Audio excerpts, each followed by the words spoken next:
Yeah, there we go. What's up, people? How y'all doing? Right. I am back off after a little bit of a hiatus. I hope y'all are well. Let's see what's going on in here. Yeah, welcome back to the Onyx Report. Y'all know what it is. You know who it is. Hoping everybody is good. Looking forward to some good dialogue today. Even got a secret weapon in the studio. Good brother I ain't seen in a minute. Glad to see him back through here. We're gonna have some fun. Yeah, broadcasting today on YouTube, Facebook, Twitch, and of course, innerlightradio.com. So we are back in the house. What's up, J3? What's up, Adam? Set in the West. What's up, brother Damon? Brother Rashid. Hope everybody is well. And get it in today. We got a lot to look at because today I wanted to kind of celebrate a few things. But before we get into that, I want to first start by thanking my supporters who have been an ongoing rock that this show has been based on. So let's go ahead and do that very quickly.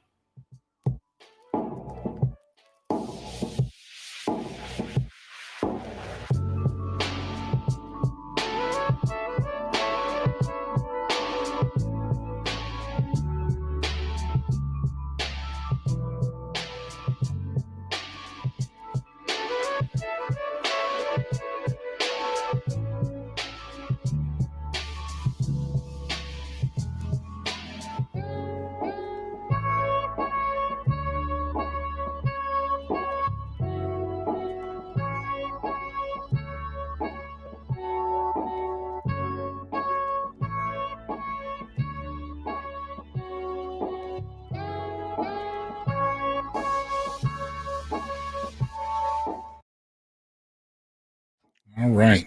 Shout out to them. Much appreciated. Those of you who have been an ongoing source of support for the Onyx Report. And if you're interested in doing so, first and foremost, don't forget this is the place where Black male justice advocates use critical analysis to uplift Black men and boys. And so, hopefully, you will support us in that endeavor by either doing so here on YouTube or going to Patreon and supporting us. And there's a variety of ways you can also support us through Cash App, PayPal, Venmo. They're visible on the screen on YouTube and Facebook and Twitch, of course, for Inner Light. All I can tell you is that you can go to PayPal and look for T Hasan J or Venmo T Hasan Johnson. Of course, you can go to patreon.com/TH Johnson and support that way. And if you're on YouTube, you can click the join button. Of course, after you subscribe and hit the button, the bell, so you can get notified about anything I post, and join the channel. And there are a variety of levels of membership you can engage in with different types of perks. So hopefully you will support along those lines. Looks like some of my StreamYard is having some issues here.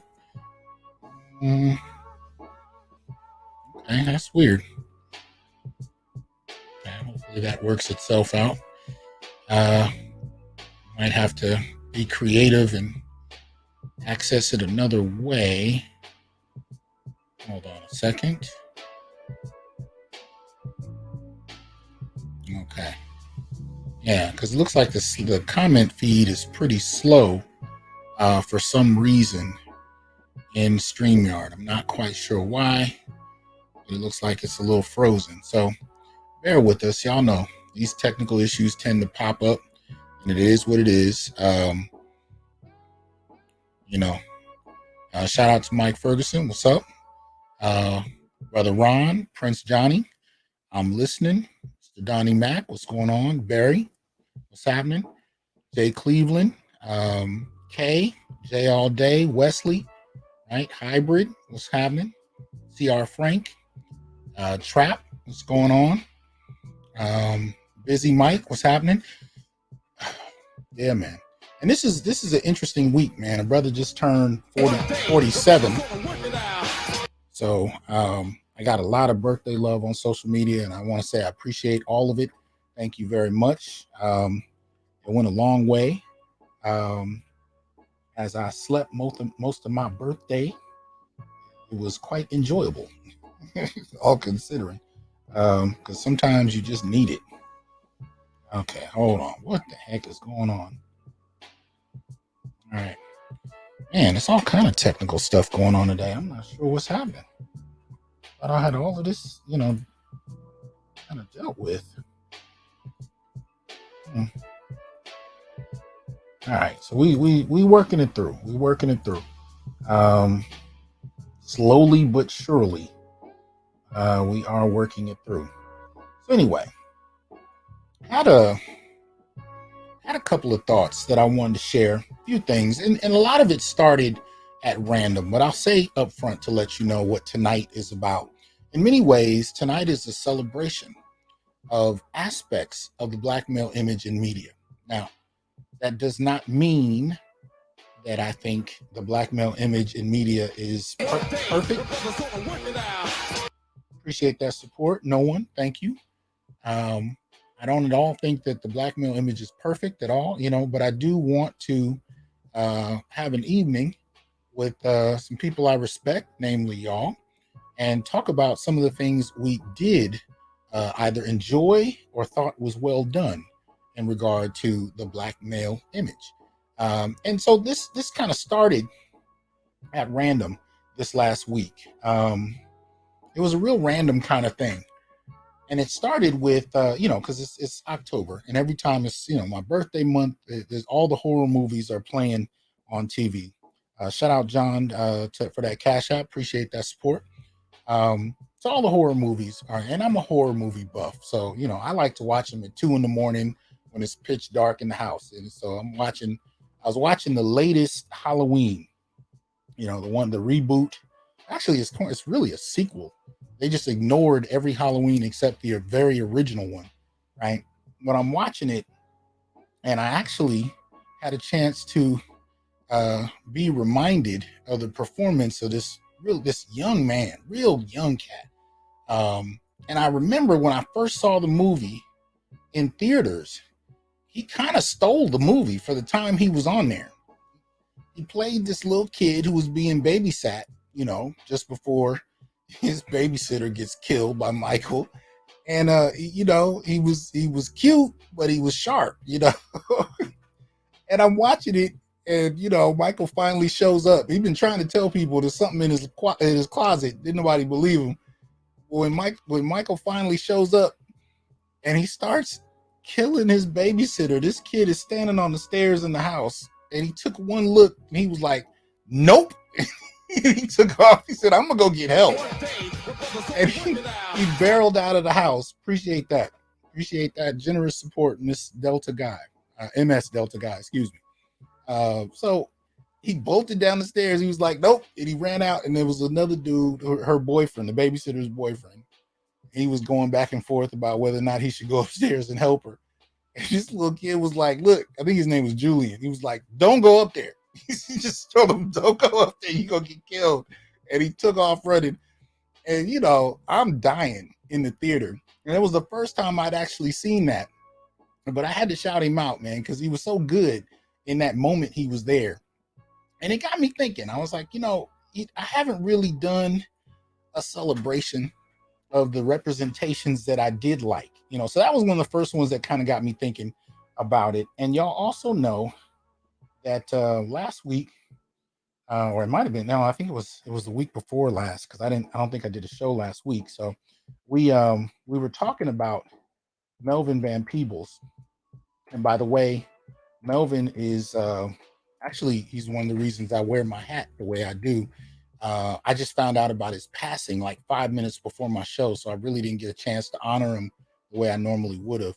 But Melvin is a hero of mine in many respects, and so in honor of him, I watched one of his films, the week he passed, it's actually not his. It's really his son's film about the making of his film, which is really quite brilliant. Because the Van Peebles, to this day, have a practice of hiring their children in their films, and this has been going on for a while. So anyway, I've had a chance to watch Badass. If you haven't seen it, you should definitely go sit down and check it out. It will highlight for you, the cultural milieu of Sweet Sweetback's Badass Song, the original film made by Melvin Van Peebles, as well as his experiences raising his son Mario, and the kind of dynamic they had with one another at an early age. And then to see Mario playing his father, this is the picture you see here. This is Mario Van Peebles playing his father, Melvin. It's a powerful film, especially about black sons and fathers and whatnot, but also going against the grain and trying to create something that nobody else wants you to create, right? Resistance across the board, with people fighting over what you're trying to do, fighting to prevent you from doing it, and the wherewithal to keep pushing through, regardless of people like what you have to say. So, this was another one that I shouted out, and I kept, so it kept bringing me back to this idea, of actually having a day where we celebrate the black male image, and that has to do with black men who bring images to the screen that lift us up, men and boys in particular, as well as the images that are brought and done well. And there are so many, I'm not going to be able to name them all, nor am I going to attempt to. I am not at all going to suggest that tonight is representative of all of them. But I figured one place to start this discussion is with one Dave Chappelle. And for those who don't know, Dave just dropped another special on Netflix, what he says to be his last, called The Closer, the other night. So I'd like to bring in my brother, Dr. Green Gorilla. What's going on, man? Can you hear me? I can hear you perfectly, man. What's the word? Man, I saw that Dave Chappelle special, man, less than an hour ago. I was like, oh, wow. Oh, wow. You want to talk about celebrating the black male image in media? Wow. Yeah, exactly. And, I was glad to see it precisely because, that they've tried to cancel people, censor people, shame people, Right. into not speaking their mind, not telling jokes, not saying anything deprecating about certain segments of the so-called minority population, people who consider themselves to be oppressed. Mm-hmm. And just in relation to perspective, David Chappelle just brought the noise. He was like, look, how all of a sudden do white people Mm.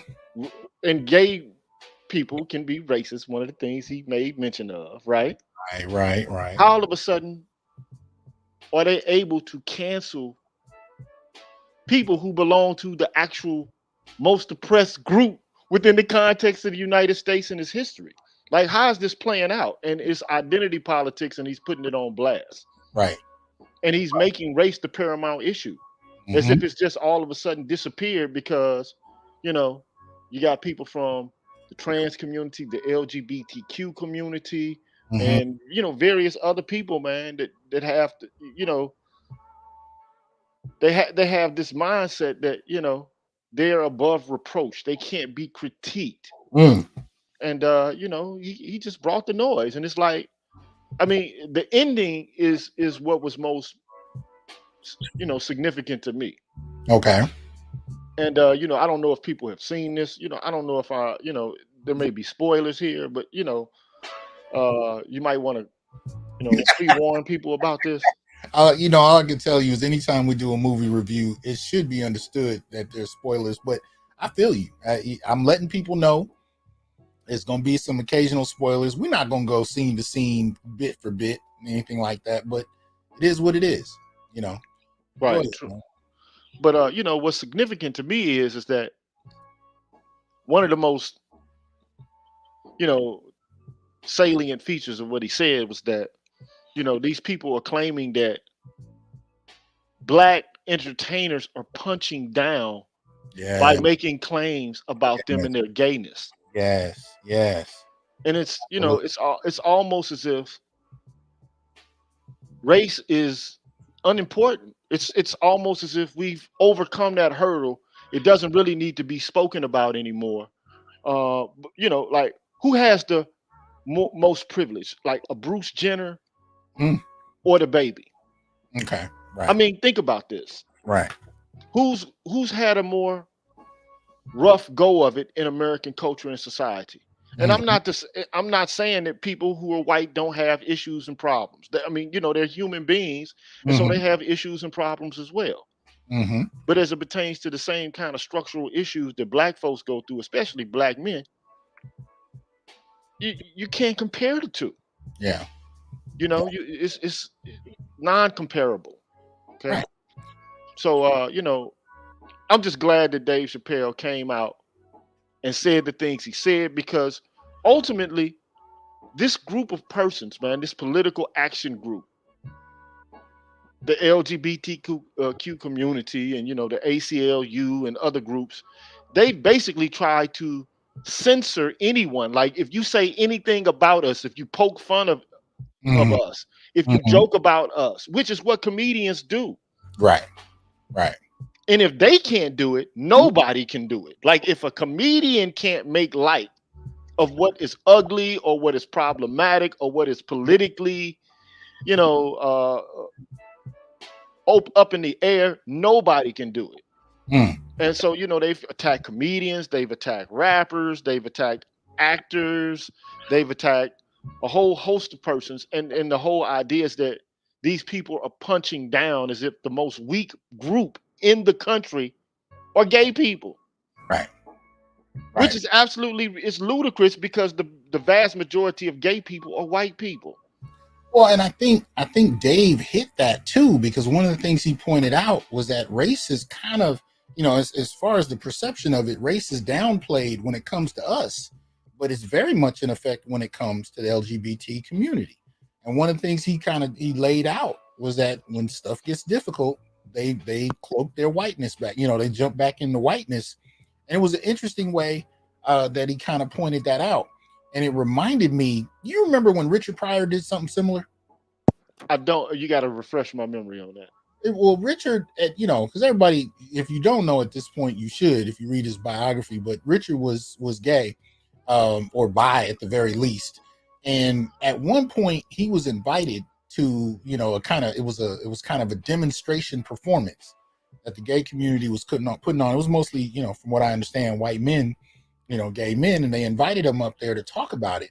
And what he ended up doing is kind of breaking down the extent to which they were absent when it came to the deaths of black people, the police brutality that was going on, and the uprisings the black community in particular were engaged in response. And so he put them all on blast right there in this impromptu, kind of statement on stage at this. I don't know if it was a benefit or a demonstration, but he was on stage and breaking down, and he was challenging them about the extent to which they're calling for justice on one end, but ignoring black folk in particular who are struggling in a way that's very much the same, in terms of, not the same, but in terms of not having justice. And so he basically was calling them hypocrites, but he's doing so as, a bisexual comedian.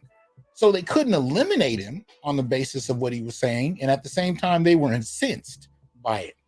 And so I think what Dave did was really in the same line, where he's calling it out. He's saying, here you guys you're having these movements that are quite successful, you know, because you get access in ways that we don't. And there's the same kind of hypocritical line that he's calling out, where Yeah. whiteness needs to be employed, even though they're hiding behind it and not identifying it at all. Yeah. Well, Thank you you, know, Clutch. I think Rich Pryor at the Hollywood Bowl, I think Clutch and Stick in the comments laid it out. Appreciate that. Go ahead, yeah. man.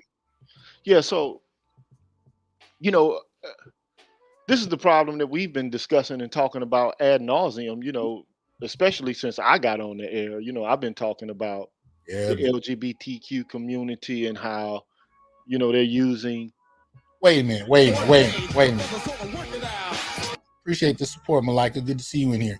Look, man, if y'all haven't watched Gigi's last show, you missing out. I mean, there's nothing else to be said. You're just missing the hell out. Go listen to Green Gorilla's last show. If you haven't been to the Green Gorilla channel on YouTube, do so expeditiously. That show was fire. It was fire. But go ahead, man. I didn't mean to interrupt, but I just had to drop that real quick. Well, thank you for the accolade, man. But we've been talking about these issues for quite a bit of time, and we've been talking about sex and gender, politics, and how they're playing out in the academy, and how they're playing out in the media, and how they're played out in policy, and how we get left out and then get stigmatized and stereotyped as boogeymen for saying anything about them. And here's the funny thing. Dave Chappelle made mention of the brittleness of the contemporary woke gay person today. It's like, where's your sense of humor? Yeah. Like where's your sense of being able to laugh at yourself? Black folks go off on each other all the time. That's one of the things we do when we joke around. That's what we do. Like we joke about each other, we joke about our mamas, we joke about our daddies, we joke about everything under the sun. That's what we do. We play the dirty dozens. Okay. That's what black folks do for humor and for comedy. We've been doing it. We do it at the lunch table when we're in high school or even in grade school. Right. This is what we do. We rib on each other. Okay. But this group of people, they've basically made themselves above reproach, critique. You can't laugh at them. You can't do anything other than adore, other than to, commiserate, to empathize with them and their plight. And then the question is, well, where is the return? Okay. Where is the return? We're dealing with real issues related to money, incarceration, actual death, and not to say that, there aren't some issues which, pertain to death and people of the LGBTQ community, not to say that they don't occur. But I mean, we're talking about the vast number, like the numbers, the statistics, like how many gay people die per year, just because they're gay. Like who's attacking gay people and shooting and gunning them down in the streets because they're gay. And that's another thing he said. Absolutely, a lot of the stuff that he said, we've already said before. But but the fact that Dave Chappelle is saying it, and he's already been criticized and stereotyped as homophobic, transphobic, and a whole bunch of other, negative epithets. I mean, he just came out swinging like, look, I'm telling you right now, I'm not shying away from you. I'm confronting you. I'm challenging you. And that's one thing I appreciate about it. But, the brittleness, it's really bullying, if you ask me, is what these people are doing. They're like, be quiet or get crushed. And the last thing about it that was so dope to me was that he talked about cancel culture and the impact and the effect that it actually has. What you're trying to do is you're trying to kill people through social ostracization. That's exactly what they're trying to do. And they have the power to actually do it. Black people have never had the power on the strength of their criticism to be able to cut somebody's money off, to be able to cut their careers off. You know what I'm saying? Damage their reputation. Yeah. We've never had that kind of political clout or power. They have that political clout and power and wave it around like it's a submachine gun, an Uzi. And they don't care who they hit. They don't care who they hurt. They don't care whose money they cut off. They don't care whose legacy they truncate. They don't care. All they care is about themselves and their own issues. And I'm not saying that they're not going through anything. To be human is to go through things, to go, to go through this world and this life under this sun, on this spinning rock, the third planet from the sun. It's to endure pain and to have joy. It just is what it is. It's, you're going to have sorrows and you're going to have joys. Okay. But at the end of the day, Who gave you the moral authority to be able to do what you're doing in the context of popular culture? And then, like, why are you so dead set Mm, on destroying people? right. But but who's giving these people the power to destroy others? Like, I mean, it's all cap to me. Like, I know I'm using, ebonics or whatever, but it's like, come on, man. You're really gonna actually cut off the money of a black comedian or a black entertainer or other black folks on the strength of your sexual politics for real? That's the justice work you're doing right now. But I mean, it. Oh, you went You, out for a second. yeah, sorry. I don't know what happened, but go ahead, man. Yeah, yeah. So I mean, you know, we we just got to be really, really, really critical about what's occurring and the tactics that are being used in order to push a specific kind of agenda that doesn't square up with their own. And Mhm. at the end of the day, it's quite a thing, man, to do what you can to try to destroy an individual, man. Yeah. And this is the kind of politics that's being played out by the left at the current moment. And it's like, who benefits from this? Hmm. Well, and there's definitely some overlap, especially in terms of the defaming strategy that we're seeing with the feminist community. So if you look at this whole, like, if you take Me Too for example, there's clearly some serious overlap between the two, and the method of silencing discourse that we see going on.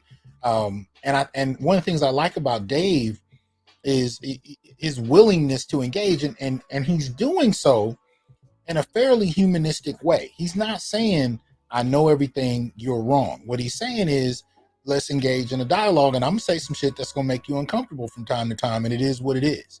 And this is part of the process, because there's been so much silencing that it seems like everything he's saying is just completely disrespectful and whatever, but it's not. He's actually being extremely respectful, but he is pushing boundaries because of how limited the dialogue is in the public sphere around these issues of sexuality, these issues of race, what some would too casually refer to as intersectionality, in my opinion. But still, he's pushing the boundaries of that by trying to have genuine conversation.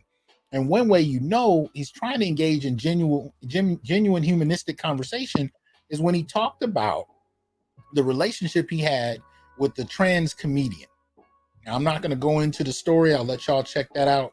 Again, we're talking about The Closer, which opened up October 5th on Netflix. Check it out if you can. He says it's his last special, at least on Netflix. And he implied he wasn't going to do one for quite a while.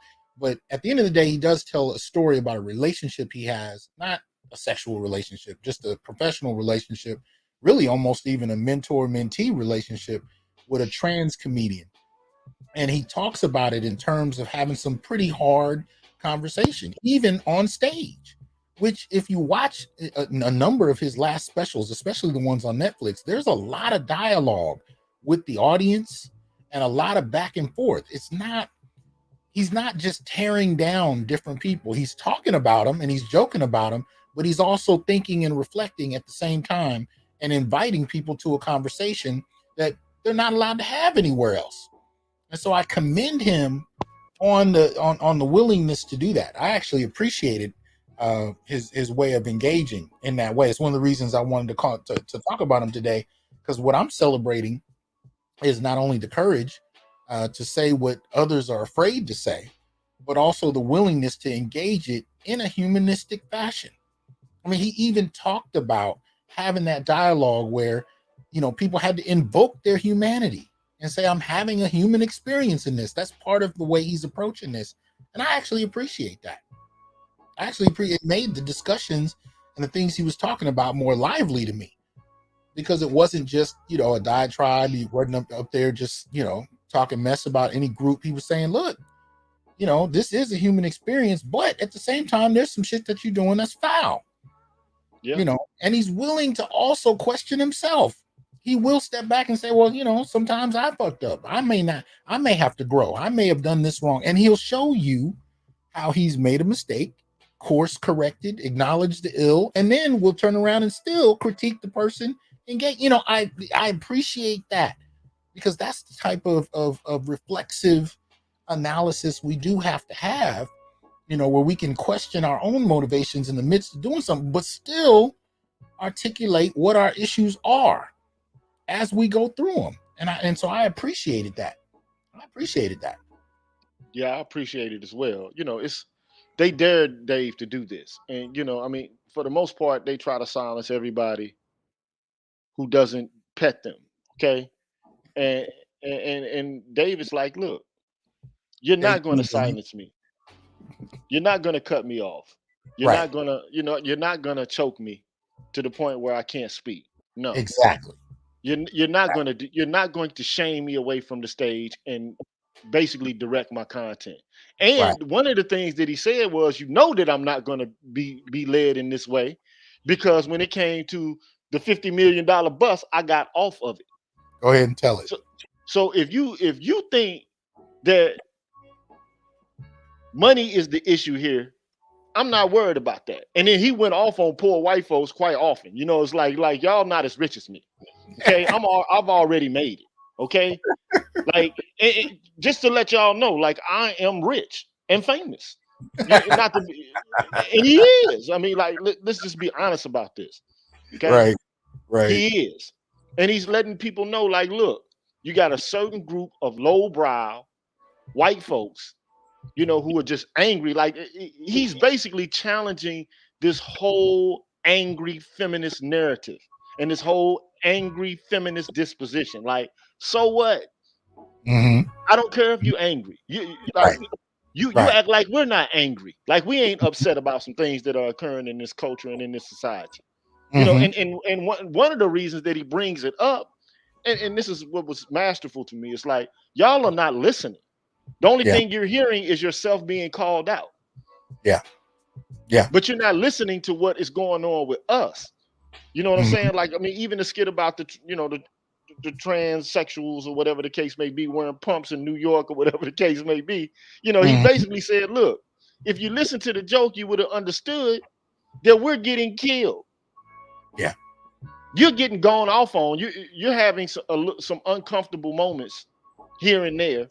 And, I'm not saying that, transsexuals don't get killed, or, gay people don't get bullied, or they don't go through things for their sexual orientation. But at the same time, come on, man. I mean, he's just drawing out the comparison. Like, look what is happening to black men or black folks in this society, man. Being choked on camera from 8 minutes and 6 seconds. What was it? I mean, you're seeing black folks be gunned down, and then the people who kill them being rewarded for it. I mean, or escaping punishment for it. And you want to compare. Go ahead, man. No, go ahead, man. And then you want to punish us? Yeah. For making light of something that you might even be going through. Like, and then, like, the other thing that was masterful to me about it was, his interpolation of the situation about Baby into it all. Oh, man. Yeah. And the whole thing is, wait a minute. You put such a low premium on black life that you'll bolster the career of a man who killed a nigga. But you will not, like, this will enhance your career. You say you murdered a black man, you're a gangster or something like that, that enhances your rap career. Or if you've been shot, that's something that they want to dial into. Everybody's accepting of that. Okay. But as soon as this man, so not to take away, I don't know what the situation with the Baby was. You know what I'm saying? I mean, let him tell it. Was that a Walmart? He was at a Walmart. He was being, assaulted himself. He defended himself. Apparently, the legal system found him not guilty of that, particular crime. So I'm not going to go into that. But, you would think, okay, well, this would have some sort of serious damper on your ability to do business with white folks. I mean, the taking of a life, right? Because there's nothing worse than the taking of a life. Mhm. Okay, but Mhm. they'll bolster his career because of that fact. And like if he shot a white guy, you think he would be rapping? Oh, he'd I be mean, just keep it 100, man. If he shot a white dude, Mhm. do you think they would have been able to bolster his career? You think he would have even been able to get like away from the punishment related to that specific kind Right. of incident? You think he would have been Especially, able to? especially a white collar middle class or white guy. Yeah, absolutely. Right. He'd If be he under the jail. if he'd have done something to a girl, Mm. which he has done, so he did smack a girl one time at a show because the girl like pushed the phone up into his face, and he his claim was he didn't really see what was going on. All he knew is he was being assaulted, and so he wanted to get whoever it was in his way out of the way. But Mm. imagine though, that he, had been charged with a crime of DV, domestic violence, or would have been caught with like a sexual assault case or something like that. Right. Then they would have tried to cancel him. There would have been a whole cadre of people who would have been after him, trying to cancel him and to take his ability to make money away. Mm-hmm. So but you kill a black dude. I mean, hey man, that's like notches on your belt right there. Wow. Is it not? I mean, if you say you're a bad man, you'll shoot, you kill, you murder. And I said this on the show I did about the baby a long time ago, man. I did a show on the baby, and I had a discussion like, wait a minute, have you heard the man's music? Do you listen to the kind of things that the man says in the context of his artistry? Mm. But if he says something about gay folks, all of a sudden it's time to cancel him. Like Right. it's these people are too sensitive, man. But it's this all of this comes from the microaggression politics that you see being played out in the academy, man. Mm. That's what it is, man. It's no microaggressions. But yet and still, the most aggressive thing to do, and I think that this is the great thing that he brought home at the end. The most aggressive thing that you can do to an individual is to try to cut off their livelihood. Mm. Right. Right. And there ain't nothing just about that. Mm-hmm. Especially when you're trying to do that to people who have a historical narrative of domination and oppression that supersedes anything that these folks could ever imagine. Yes, sir. Yes, No. sir. One of the things I respect about Dave, but Dave also in the context of this, especially this recent show, is that he positioned himself to be able to speak out in the way he is, right? Like, and you understand this, could you do the kind of shows that you do now if you were still in the academy? What actually had to change in order for Gigi to be able to fully just release? You put yourself in a position where you could speak freely, and it actually takes some structuring. You notice how few other comedians are able to quite do what Dave does. And part of it for him is he had to step back from that $50 million deal in some respects. But at the end of the day, he positioned himself to be able to speak out. And he'll tell you in a quick second, I don't give a fuck what you try to do. You can try to cancel Dave all day. And people have tried. People have Yeah. tried to cancel Dave, and he doesn't care. He will incorporate it in his act, laugh at you, and keep it moving. And that's definitely something, many of us need to pull something from in terms of how to position yourself in a way where you can actually speak freely. And that's one of the things I like about it. Even if, and I can't think of a moment at this moment, but even if there's something he said that I didn't like, I like the fact that he can say it.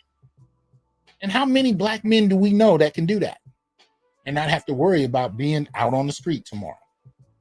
Yeah, that's that's the quintessential problem right there. That's why so many black men in the manosphere have avatars instead of the faces being put up on their sites. Not to say that they're not men that show their face fully or whatever the case may be, but a lot of us use avatars in order to speak, precisely because we know that there's the issue of cancellation. There's the issue of trying to cut your money off, and that's a form of aggression. That's like a form of aggression that nobody discusses or talks about. And Absolutely. and this is, to me, it's akin to, the kind of aggressiveness that a lot of people draw on, in relation to the carceral state. Okay. So you have like a strange conjunction between the woke crowd and they're demanding to see blood for what they consider to be infractions upon their politics of recognition. Mm. It's like, wait a minute, who made you above reproach?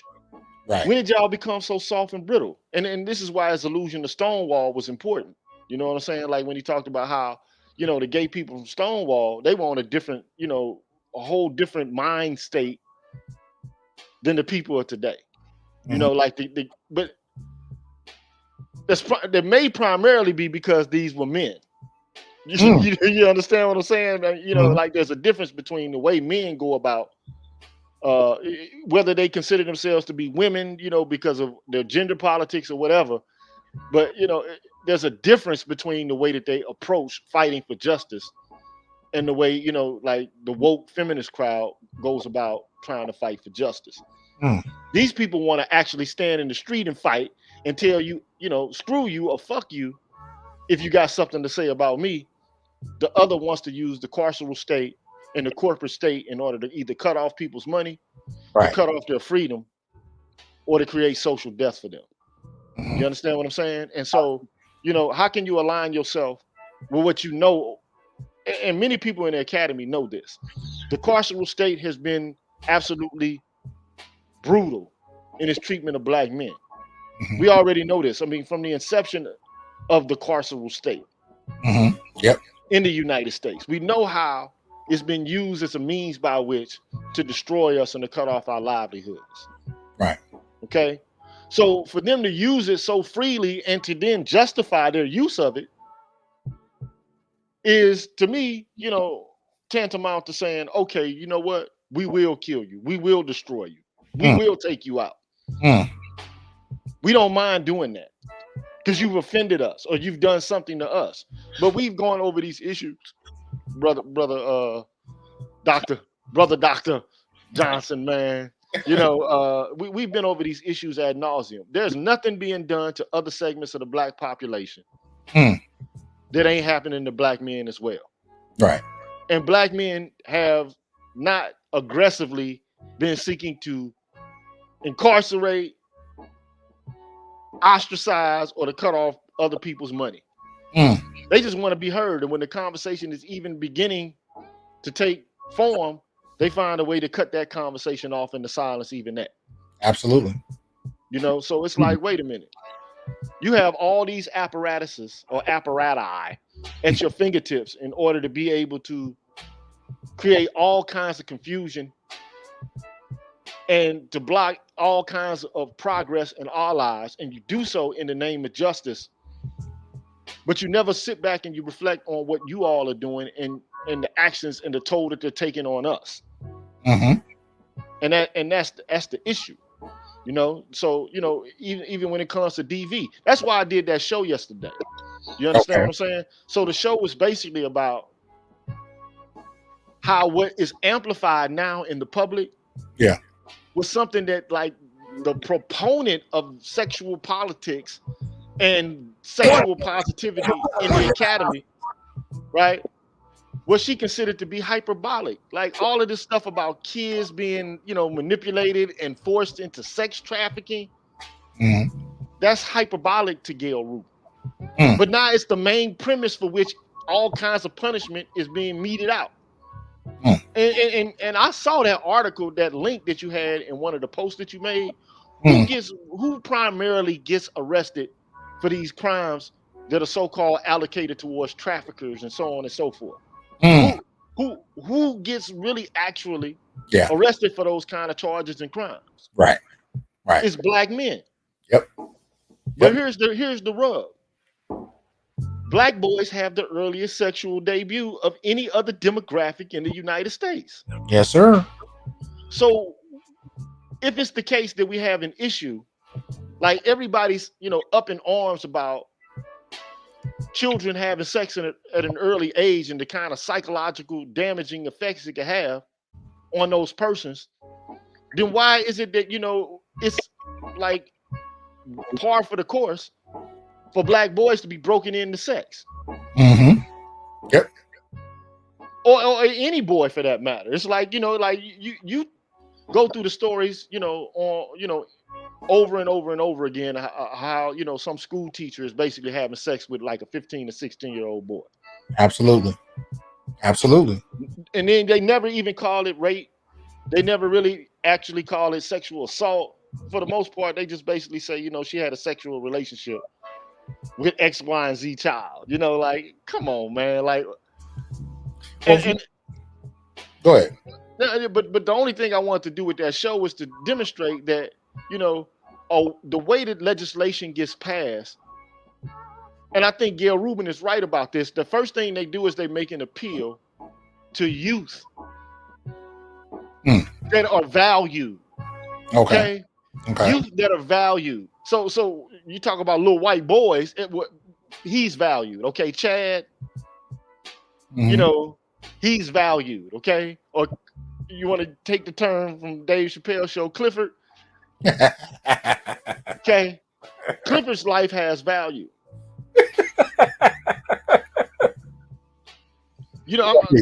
Right. But Daquan's life doesn't have any value. Tavon's life doesn't have any value. And so Day-Day's life doesn't have very much value.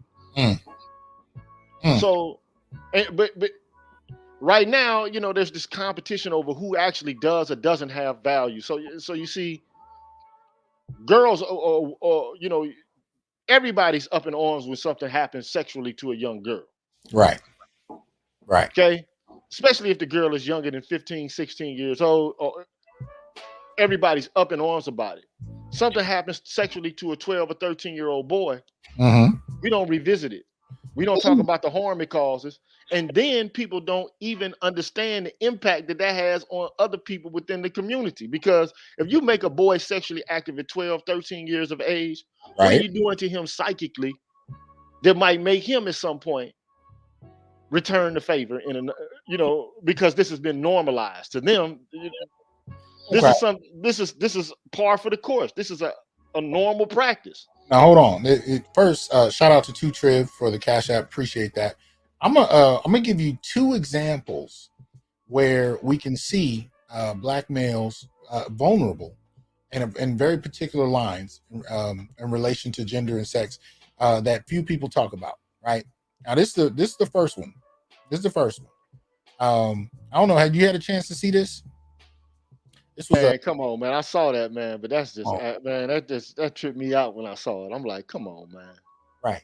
So Playboy advertising the return of the bunny costume, and what you see is the feminization of the black male image. Right now, I'm gonna tell people in the comment section, definitely keep it respectful. But this is what I'm saying. You know what I mean? The presentation of black men, right, who are stereotyped in one respect, which is objectifying in and of itself as criminalistic, violent, hyper masculine, and the fetish. And shout out to Yvette Carnell for pointing this out. The fetishization of seeing black men in dresses, seeing black men effeminately presented, right? This fascination, this fetish that Hollywood has had with emasculating black men is something we have to be able to put on the forefront. And here's the thing: when you silence black men, particularly heterosexual black men, from speaking out publicly, right, and threaten to eliminate their careers via destroying their reputations, it doesn't allow for men to articulate for themselves what the issues are. And you have to have people like Dave who put themselves in unique positions so that they can even speak out without severe repercussion. So this was the first one I wanted to kind of throw at you. Any thoughts that come to mind from you for you in regard to what you're seeing here? Man, I did that show on black men wearing dresses, like and here's my issue with it. Like if you want to wear a dress, man, and you're a black man, man, that's really actually on you, on a personal level. But Right. when you start looking at it, on a media level, and you start seeing the imagery and the iconography of black men being, transsexuals and stuff everywhere, you start to wonder to yourself, like, why is it that, there's this call for black men to be presented in this way, and like, who's shot calling? Because we don't control the media outlets like that. We don't. Who at Playboy said it's a good idea, we're going to put a black man in a Playboy bunny costume, right? And make him serve who? Mm-hmm. Make him serve drinks to who? Exactly. Make him, light cigarettes for who? Mm-hmm.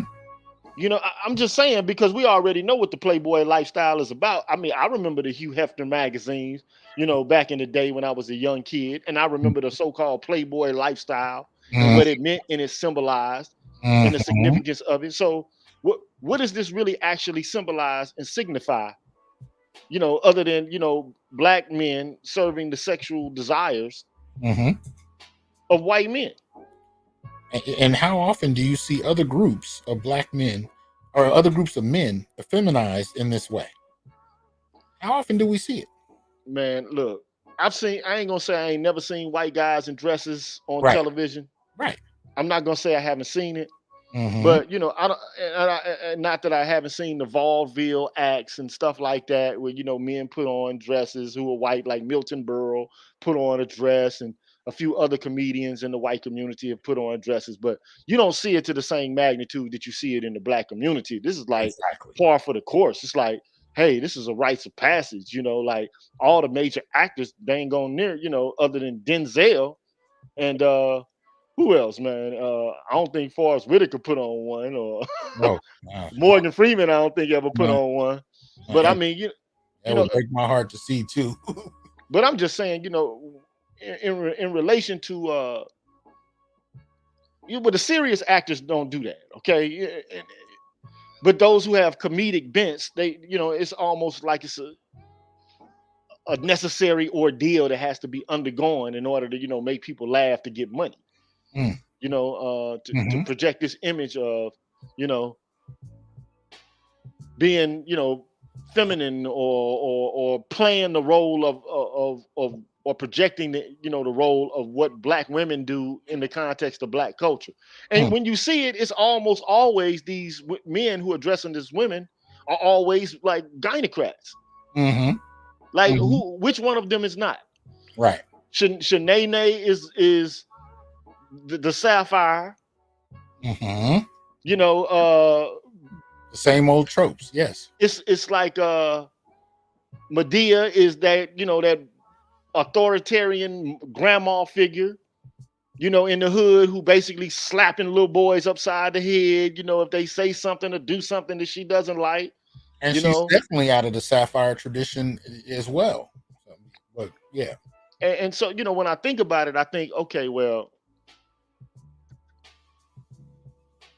it's just time for us to dare to dress. Like, Todd Boyd said, when I did that show, man, about black men wearing dresses, it's like, come on, man, like, it's time for that to be dead, man.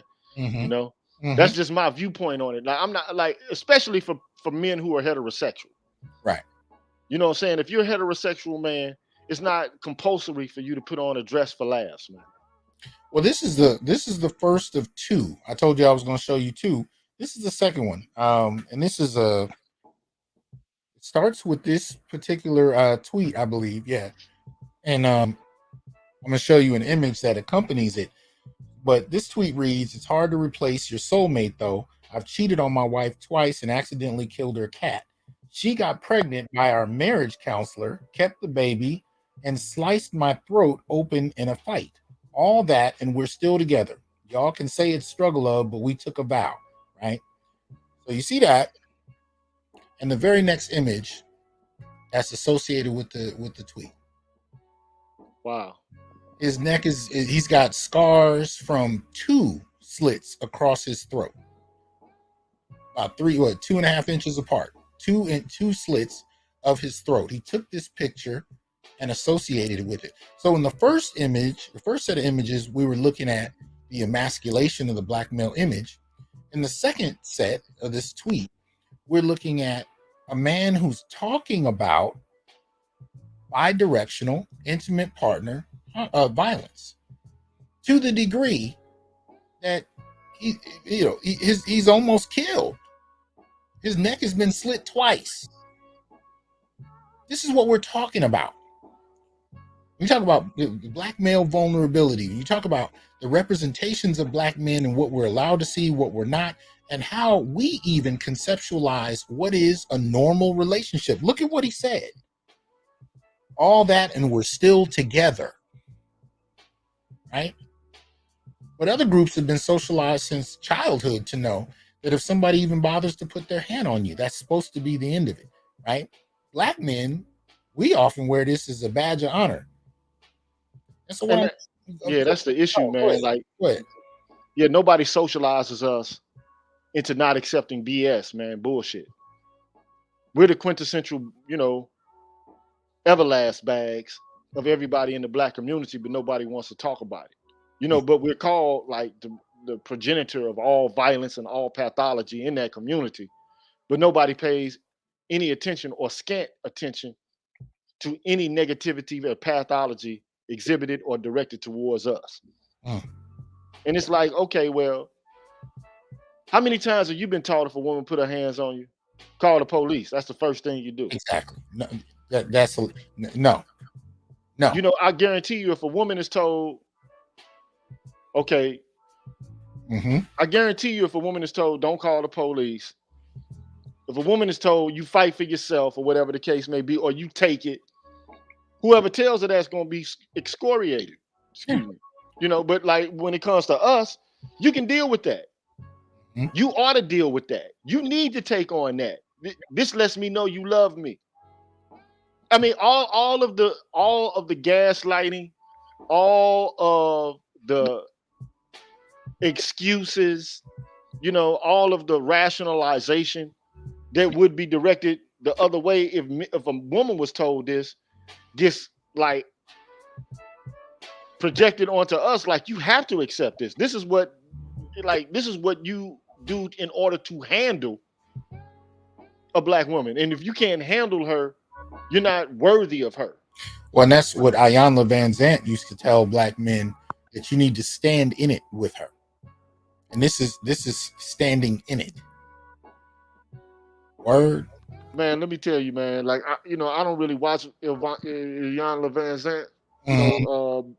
I always thought she was on some new age mumbo jumbo, so I kind of steered clear of it. But look, we're the ones who are supposed to take on everybody's burden. That's the falling on sword argument. Like, we're supposed to fall on the sword for everybody. Yep. We're supposed to sacrifice for everybody. Yep. Anybody can say anything to us about us, and you can see this. The evidence of it is in the academy. Okay, I mean, you got entire disciplines directed towards our malevolence, our debauchery, our violence, but you hardly hear any of these same individuals condemn or denounce violence when it's directed towards us. It's almost as if it doesn't occur. And if it does occur, it's minimized and seen as insignificant, a non-factor. Because you're a man, and so you're supposed to be able to take this. And if you say something about it, that's indicative of your womanliness. That's the strange thing about it is, how do you steer a path between the skilla of toxic masculinity and the Charybdis of you ain't man enough. Yep. If you talk about injustices related to yourself, you're being less than a man. If you act like a man and you demand respect and demand to be treated with worth, then somehow you're exerting your privilege. Yeah. It's like, okay, so what are we supposed to do? Just keep taking L's? Well, let me see, and let me say this real quick, because I want to make sure it's clear. If there's anybody watching this broadcast, any black man most particularly, and you have endured anything on par with what we talking about. If you can look in the mirror, and y'all know I've shown images of black men who've been stabbed and shot by significant others, right? If you can look in the mirror and see anything akin to this, you need to go. And I'm saying that, because to some people it's like, well, that's obvious or whatever. No, nobody has told black men that. We've not been socialized. As a matter of fact, we've been raised and we've seen this kind of thing happening with parents and step parents. And if anything, just like Gigi broke down, we were taught that to be good black men was to stand in it, to accept it, and you were the better a black man you were, the more you took. And if you left, you were considered persona non grata. You were talked about. You abandoned people. You didn't love folks, and fuck all of that. If your life is being threatened or has been threatened by somebody you're with, first, you severely need counseling. Second, leave. See, part of the problem, I think, Gigi, is I don't think too many black men have actually been taught what a functional relationship looks like. Yeah, we haven't been taught what a functional relationship looks like, and primarily, I don't think black women have been taught what a functional relationship looks like. And one of the issues is, we've said it. We talk about, we laugh, and we kind of scoff at what we consider to be gynocrats, but just think about like the kind of absolute power the women have had over the household for the past 60, 70 years. Mm-hmm. And the effect that has on the psyche of black women, Mm-hmm. and how they direct their attitudes towards boys. Mm. I mean, if you don't have a man around you Right. throughout the entirety of your life, you don't know how to treat men. Not really. Right. You don't know how to act towards them. The only thing you know is that you have absolute control over your son, and so other men to me, are extensions of boys. Mm. They're just like my son. Mm. And this is how these women, they even call us boys. Boy. Mm-hmm. Have you ever been called a boy by a woman? Like, that you dating or something like that? Boy, like come on, man. Like if I called you the B word, I called you a bitch, all of a sudden you're gonna be up in arms about your, inviolable womanhood being violated. Right. But and that's one of the reasons why I love Dave Chappelle. Chappelle's like, man, I'm using that word. I ain't gonna give it. Like, if I see a black man get shot, I'm gonna say a nigga got shot. Okay, so that's cool to say. Mm-hmm. Nobody's gonna even, like, have you heard? I mean, recently, anyway. I mean, I know that in the past 15, 20 years, you probably have heard, arguments about the N word, but I mean, for the most part, that gets glossed over. Mm-hmm. Nobody really is up in arms and, ready to cancel people talking about the N word or whatever the case may be. Mm. But as soon as you use the B word, then you're labeled as a misogynist or whatever the case may be. You get called a boy, you're getting put in your place. You call a woman a bitch, well, then all of a sudden, you're heaping on, women, the oppression of human history. Like it's like, come on, man. Like at some point,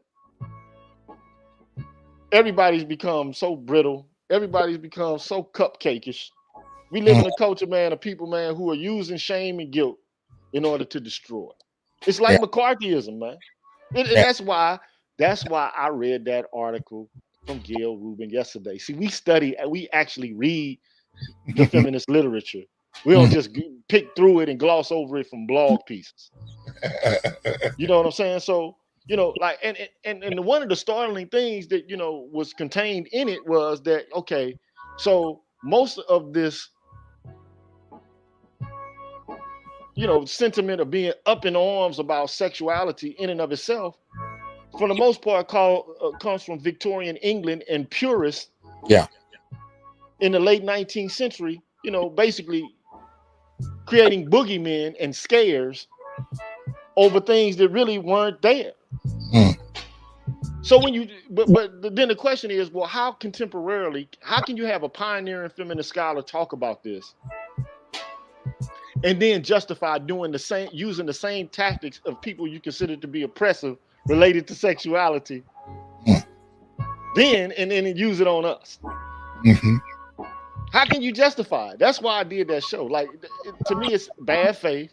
It's contradictory.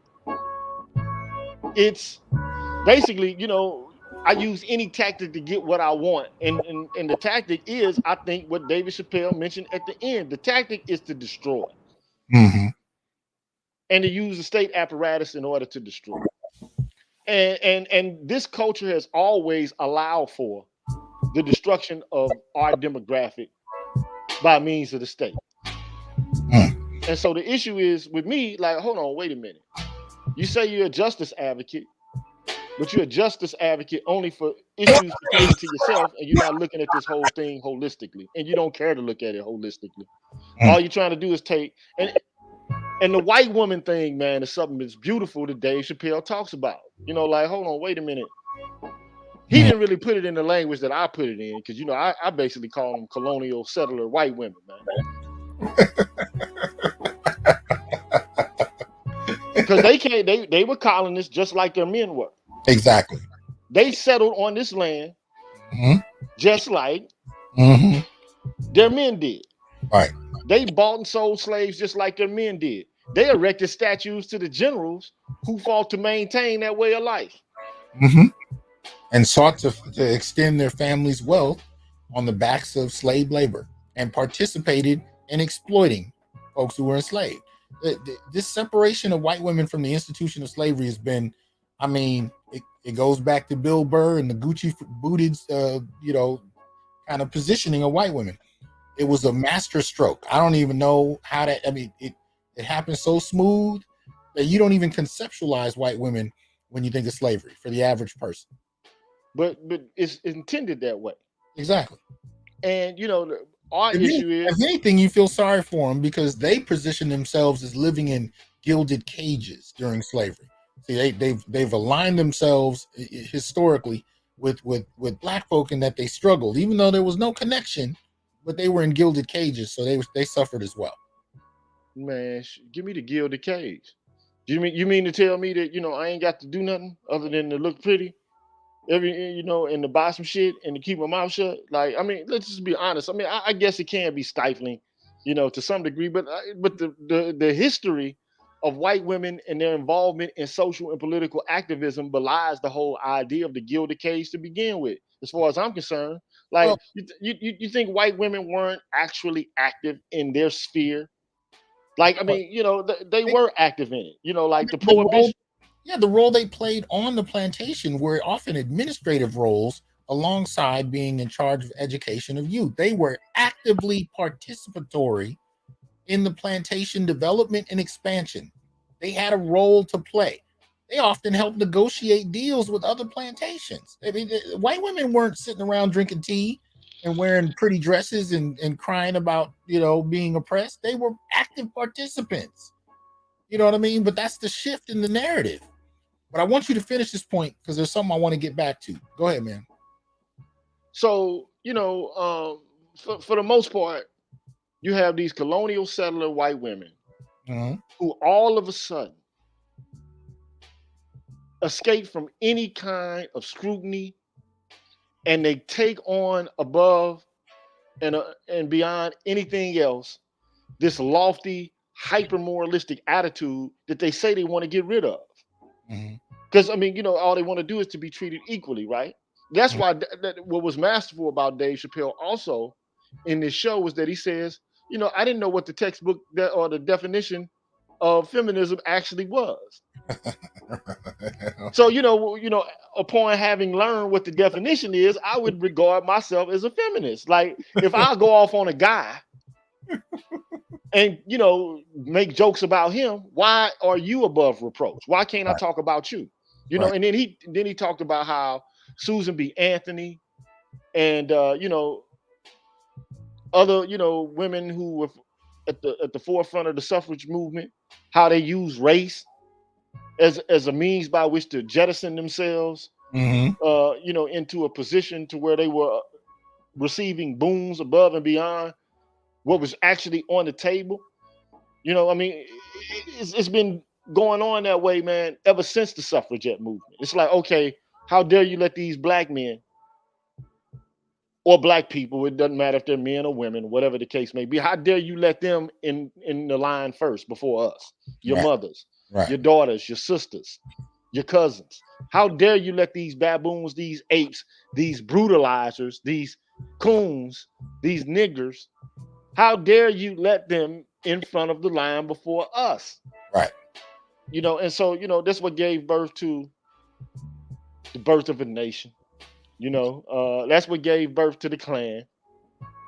This is what gives birth to, all of these systems which basically seek to exclude and prevent us from being able to function, flourish, and to thrive. And to say to say the white women haven't been at the forefront of that, it's a lie. It's flat out cap. Right. And I'm not trying to, say anything other than what the truth is. They have their dirt too, but now they're the quintessential, or like the exemplar of what oppression is. Like how did that happen? And then the thing that's the insult to injury is when you got black women who can join themselves with that movement. So much so to the point where they won't even listen to us. They won't have candid, open, and honest conversations. All this conversation is taking place within the context of professional journal articles and in classrooms where there's no actual exchange. There's on this power dynamic of I'm telling you what the truth is, as a professor teaching students. Right. You understand? So it's not a conversation being had. This is why, if I might speak about it, that recently it was an article written about you and Curry. You know what I'm saying? And so, and so the idea is, wait a minute, you say you want this new allyship. You really want allyship? Like, people who are your allies, they don't go in front of your enemies, man, and then start excoriating you and, dishing out all the dirt. They actually come to you and say, hey, let's work this out. We got a problem with each other. We need to work out the problem. Because you and I are in this together. You know what I'm saying? You're my counterpart. So you and I are going to have this conversation, as difficult as it may be, and hash it out and work through it and get over it. But that's not what has occurred. What has occurred is the professionalization of the demonization of black men in the academy, man. Yeah. And I'm not saying everybody's a participant in it, because there are people, including some women, who've written articles about what black men and black males have gone through. Like, I mean, all you got to do is look on JSTOR and look up African American males or black males, and you'll see that there are also some black women or white women who are writing about these issues. But today you wouldn't know it though, because that's not pushed to the forefront. Not at all. What you get pushed to the forefront is, this toxic masculinity and black men are one of the most toxic groups of all. Well, but here's the thing. I want to get to this because it popped up, and I don't want it to slip by the wayside. And I definitely want you to chime in on this, and we're gonna get back to media. But Brother Teray in the comment section posted this, and this was in response to what I was saying about leaving toxic and abusive relationships, despite that we're socialized to believe that standing in it and staying in it is supposed to make us good black men. And he says, I hear you about leaving the crazy, but it's a struggle when you have children. You just don't want to leave your children. And this is one of the tactics I think people use, playing on your compassion for family, your compassion for wanting to play the role of a father, a good husband, a good man, trying to uplift family. People actually play that against black men in many respects, and use your love for children, your love for family against you, and continue to abuse you, knowing you're not going to go. So the question I would ask is, what are you actually teaching your children by staying? You know what I mean? But I'd also like to get your feedback on this before we shift back into media. What do you say to a brother who's not only experienced this kind of abuse, but his love for his children is being used in a particular way to keep him in a situation like this? Yeah, man, this that's a difficult situation. The only thing I can tell you is, man, what do they do? Like, I mean, like Kevin Samuels has hit off on all cylinders for a reason. You got a whole bunch of women who are single with kids, who've had suitors, people who wanted to marry them that they considered they weren't good enough for them. Not, and sometimes they invoke, the charges of violence or whatever the case may be. But oftentimes, the excuse is he wasn't good enough for me. He wasn't as educated as I was. He didn't have the kind of ambition I had. He wasn't, of the caliber of man that I thought he should be. And these are the fathers of their children. Mm-hmm. They have no qualms whatsoever about discarding you, dumping you off, and looking for something better. But the expectation is that you ought not to do that. Mm-hmm. You how dare you think about, okay, well, this situation that I find myself in, even though I have children, is not one that I find acceptable for myself. So I'm gonna have to take an L on this. But women have the privilege of being able to take the children with them in most instances. Right. You know what I'm saying? So they, they know that if they split with you, they still get the kids, and to them, that's like a huge bargaining chip. Mm-hmm. But ain't nothing like a peace of mind. Right. And there's nothing like being in a safe and a serene environment, man. Like but here's the issue, and this is the problem, that I have with this whole this whole narrative put forth by contemporary feminist culture is that like men aren't being subjected to abuses of any kind, and that when they do leave, it's only because they're trying to satisfy their sexual desires, or they're cheating on their wives, or whatever the case may be. It's always because of some impure reason that they're pursuing other alternatives, or whatever the case may be. But you never see that with women. I mean, they have like television shows where the woman is miscellaneously and haphazardly and arbitrarily beaten up by a man, and then she leaves, and then the next thing it's some other love interest, and there he is, no big issue, no problem. Yeah. This is how this plays out, right, in the movies, right, whichever one it is you see. Okay. Mm-hmm. But like, if let a man even consider that, like, this is not good enough for me, this situation is not good enough for me, the way I'm being treated is not good enough for me, she's not good enough for me. Oh my God, some black woman ain't good enough for you, or a woman in general is not good enough for you. They're all good enough for you. I mean, you're not good enough for them. I mean? But this is the way this plays out. And I understand, like, people don't want to be separated from their children. They don't want to have to go, through the trials and the tribulations of going to court. But like, that's the problem though. Men don't take women to court. Yep. Men don't punish women, actually, other than interpersonally. Mm-hmm. I've been saying this for a while now, and then Black Uru's been really highlighting this lately in the comment section and on guest appearing on people's videos, saying black men have to become more litigious. You got to take people to court. But they, but see, black men, we have this notion in our heads that, first of all, we don't want to come into contact with the system.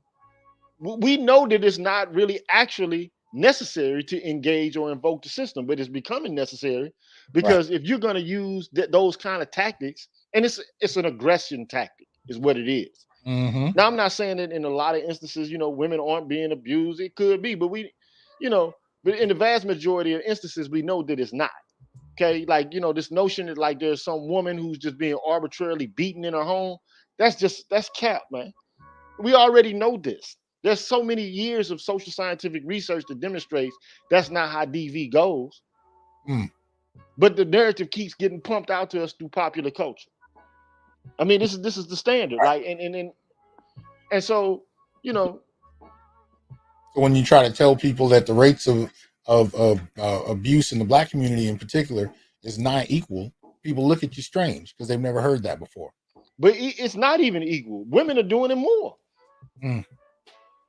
Like, I mean, this is what, like, when I first came on, I said, hey man, if you could get away with a crime, And I appeal to a philosophical allegory from Plato's Republic, and it's called the Ring of Gyges, right? The story of a shepherd from Lydia who one day stumbled across a chasm. And in the chasm, he found a giant who had a ring on his finger, and then he found out the ring could make him invisible.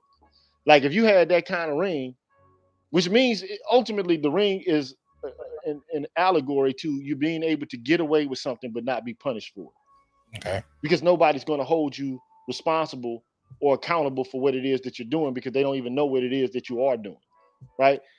You're going to do well. One could argue, according to the dictates of egoism, you're going to do it.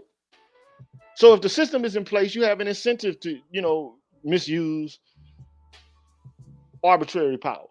And they've been given this arbitrary power.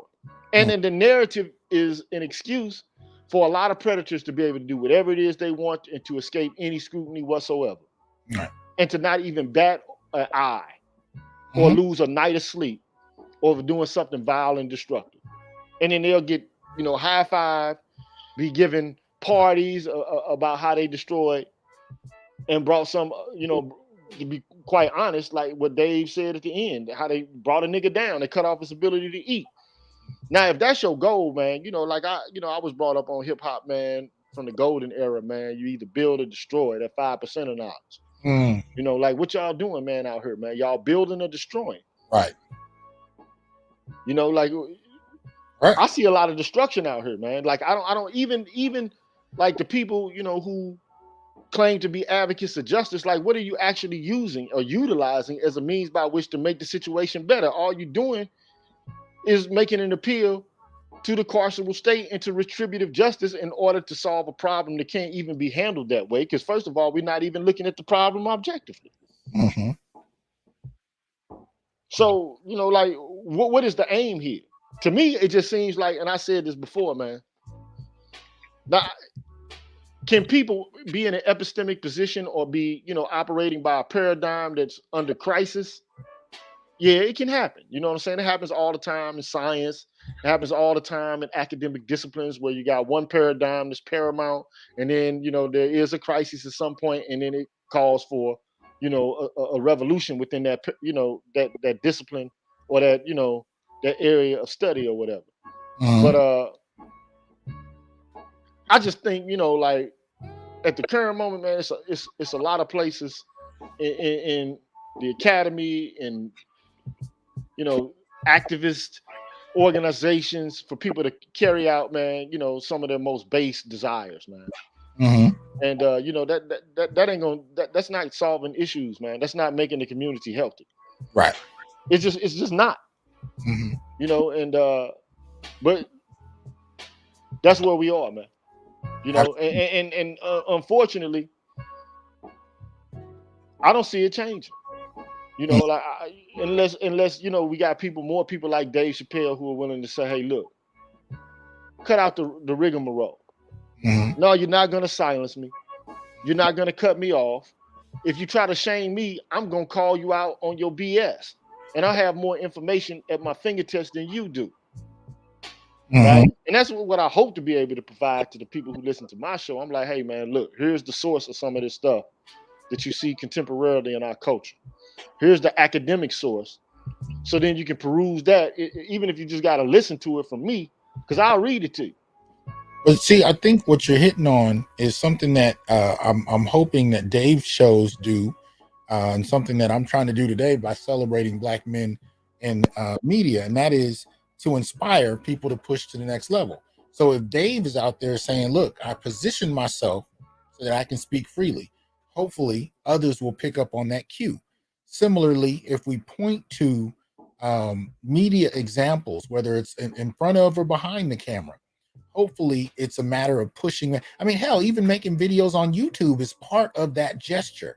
It's part of that push to create narratives, to create imagery, and to create conversation that pushes the boundaries and hopefully pushes what Black men are capable of doing or even conceptualize doing by just introducing them to new ideas, right? And that's what I'm hoping can take place. So part of one of the ways I wanted to do that today is to actually point out And this is going to be a random endeavor, but kind of point out, even if it's characters, if it's behind the scene moments. That's why I talked about Melvin Van Peebles earlier, and even his son Mario. I want us to actually put those things up. Appreciate that. That was Roger Report. Good to have you on board, man. Welcome to the Onyx Brotherhood. But I want us to be able to push that boundary and identify productions that we found some value in. So we started with Dave Chappelle, in many respects, and I want to kind of push that further. I'm going to invite people up to kind of give examples of media productions that in one way, shape, or form, and it could be a television show, it could be a film, it could be a comic book, it could be a YouTube video, but whatever it is, whether it's a character or whether it's the creators themselves that have produced something that actually pushes the boundaries on the perception of Black men, right? And allows you, and it doesn't have to be some, super obscure, independent film. To me, whatever the production is that highlights the possibility of what Black men can do, I want to hear about it, and I want us to actually put it on the table for consideration. And sometimes it'll just be a piece of something. It might just be one scene, you know what I mean? And it is what it is. But at this point, I want to hear about it. And that's kind of one of the reasons I started with talking about the movie Halloween, and just that few minutes, that Black kid, that little Black boy was only on the screen for a few minutes, but he stole the film. So even if it's a small example like that, what are examples of the Black male image being pushed constructively beyond the boundaries of what we're familiar with now? And I start by asking you, Gigi, can you think of any film or show that you've seen in the last number of years that you actually got some value out of? Something you thought was credible, something you thought worthy of acknowledgement? Anything that comes to mind for you? Boy, I stay focused on being critical, so it's All kind right, of hard for me to shift but gears. But no, but I mean, you can be critical even about things like, look, we can be critical about things that we value. I mean, Dave's work, I want to say last night because that's when I watched it, but the closer that just came out, or his whole body of work, Dave is both problematic, hilarious, and ingenious all at the same time. And yes, we he can is. say that, Yeah, we he can is. say that. But Uh, I think like I was gonna talk about Dave tomorrow, man. So you kind of beat me, you beat me to the punch here, uh, which is cool, man. I'm glad to be able to talk about it on any format. But you know, Dave is one of the guys who I look up to in relation to his his courage, mhm. in the context of the cancel culture that exists nowadays. So of course, he's positive, but uh, another individual, if I had to look at, him, as a man and say, okay, well, I can respect his artistry. I can, respect his representation of Black men in the media. I had to say Denzel Washington. Okay. You know what I'm saying? Like Denzel is a brother, man, who's played a variety of different characters. He's played villains. Mm-hmm. He's played heroes, primarily heroes and love interests and things like this. But he's always done so with wit. He's Yeah. never misrepresented Black men on the screen. He's never been a caricature, Mm-hmm. or a stereotype with no, depth, or no substance or heft at all. Right. So even when playing a villain, he played the villain masterfully. Mm. So I got to give a shout out to Yeah. him. But when it comes to music though, and I see a brother put out Kendrick Lamar and J. Cole. See, I'm from that 80s era, baby. You know what I'm saying? I'm a 70s baby, this heavily 70s. So like one of the persons who represented masculinity to me, par excellence back in the day as an MC was Rakim, man. Oh yeah.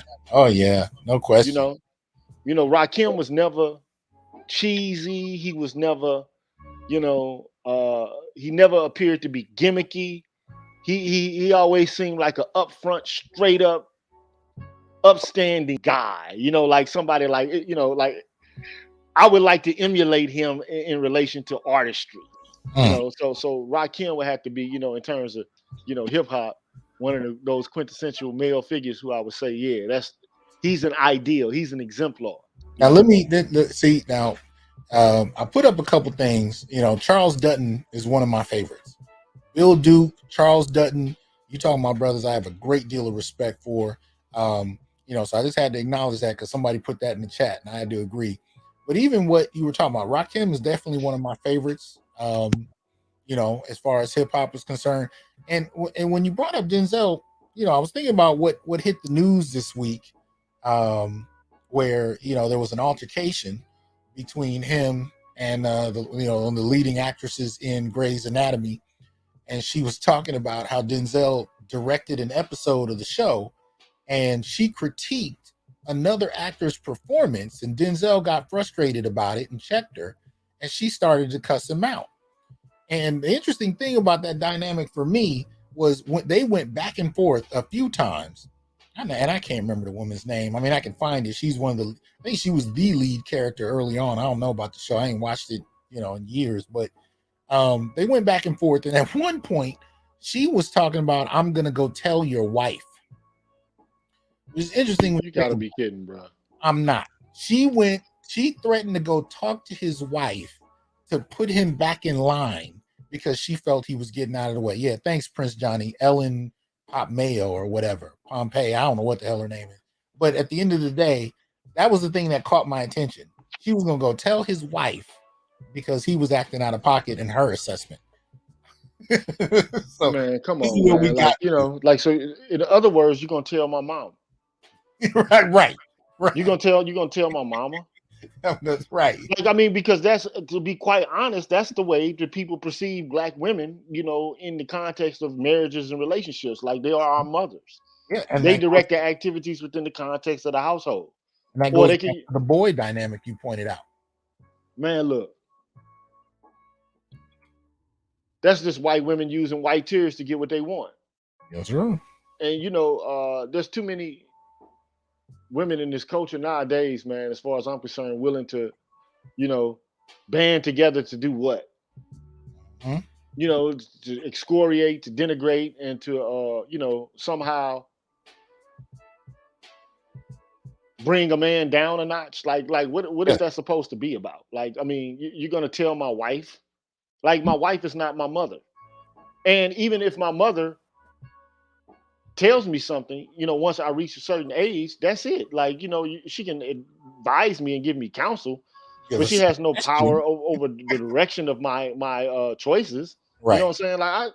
Like, I tell people this all the time. Like, I respect mothers to a certain extent, but like, I respect my mother more than I respect other mothers. Like, just because you got children doesn't mean that, your motherliness towards those children need to be extended to other, groups. Mm-hmm. Like, I got one mother. Like other women are not my mothers. You know what I'm saying? Like, I don't care if they 90, 80, I respect them, because they're elders. You know what I'm saying? But like, I'm not gonna and I will respect, like an elderly woman. I'm not gonna, act in front of an elderly woman the way I would act in front of one of my friends. You know what I'm saying? But neither an elderly man, unless we have that kind of rapport. But come on, man. Like, what am I supposed to do? Just genuflect in front of somebody because she has the power to give birth? Like, that just seems corny to me.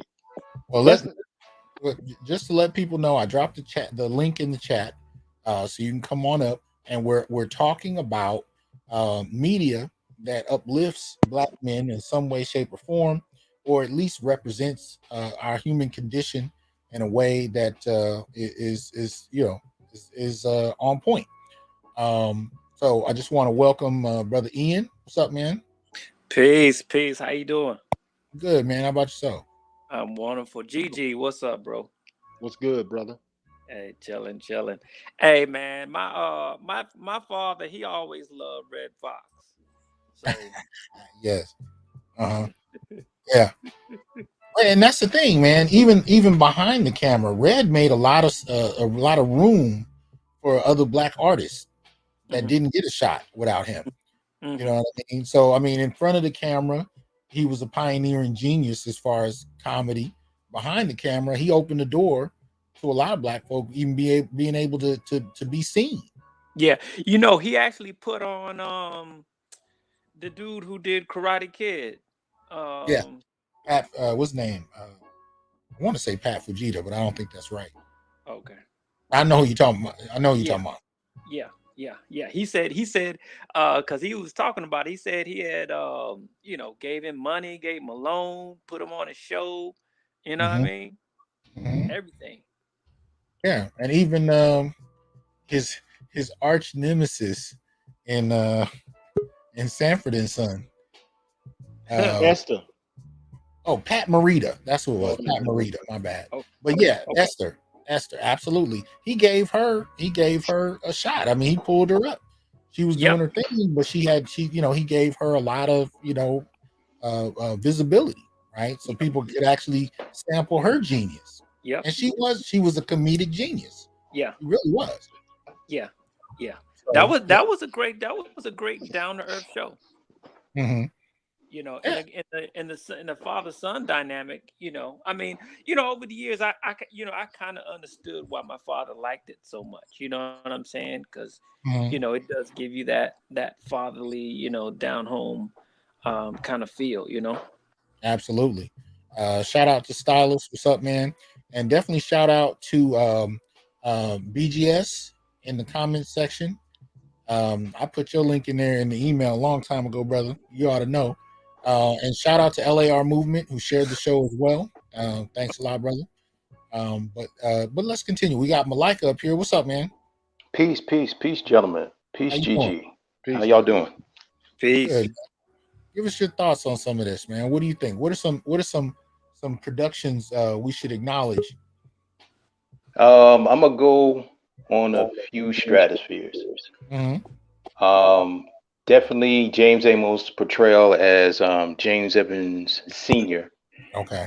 In Good Times.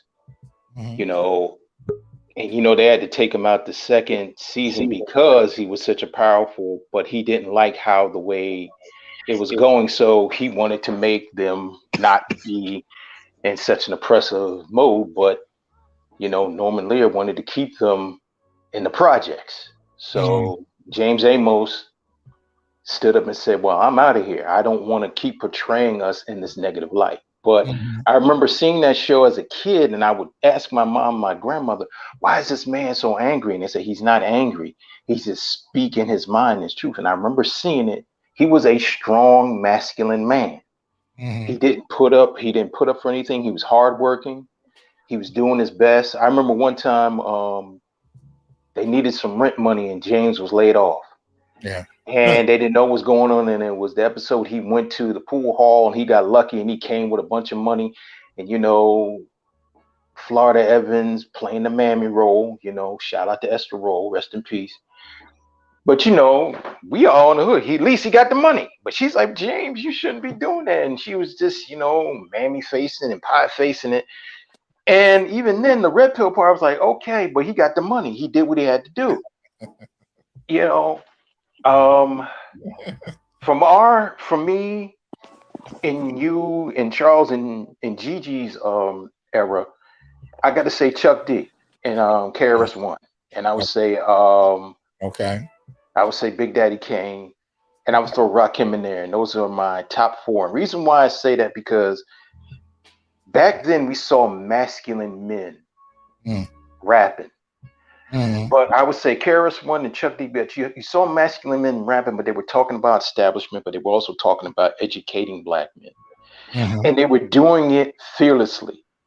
And also, Chuck D and all the Public Enemy, they were on the FBI's watch list. They had that watch list for hip hop people on that FBI watch list.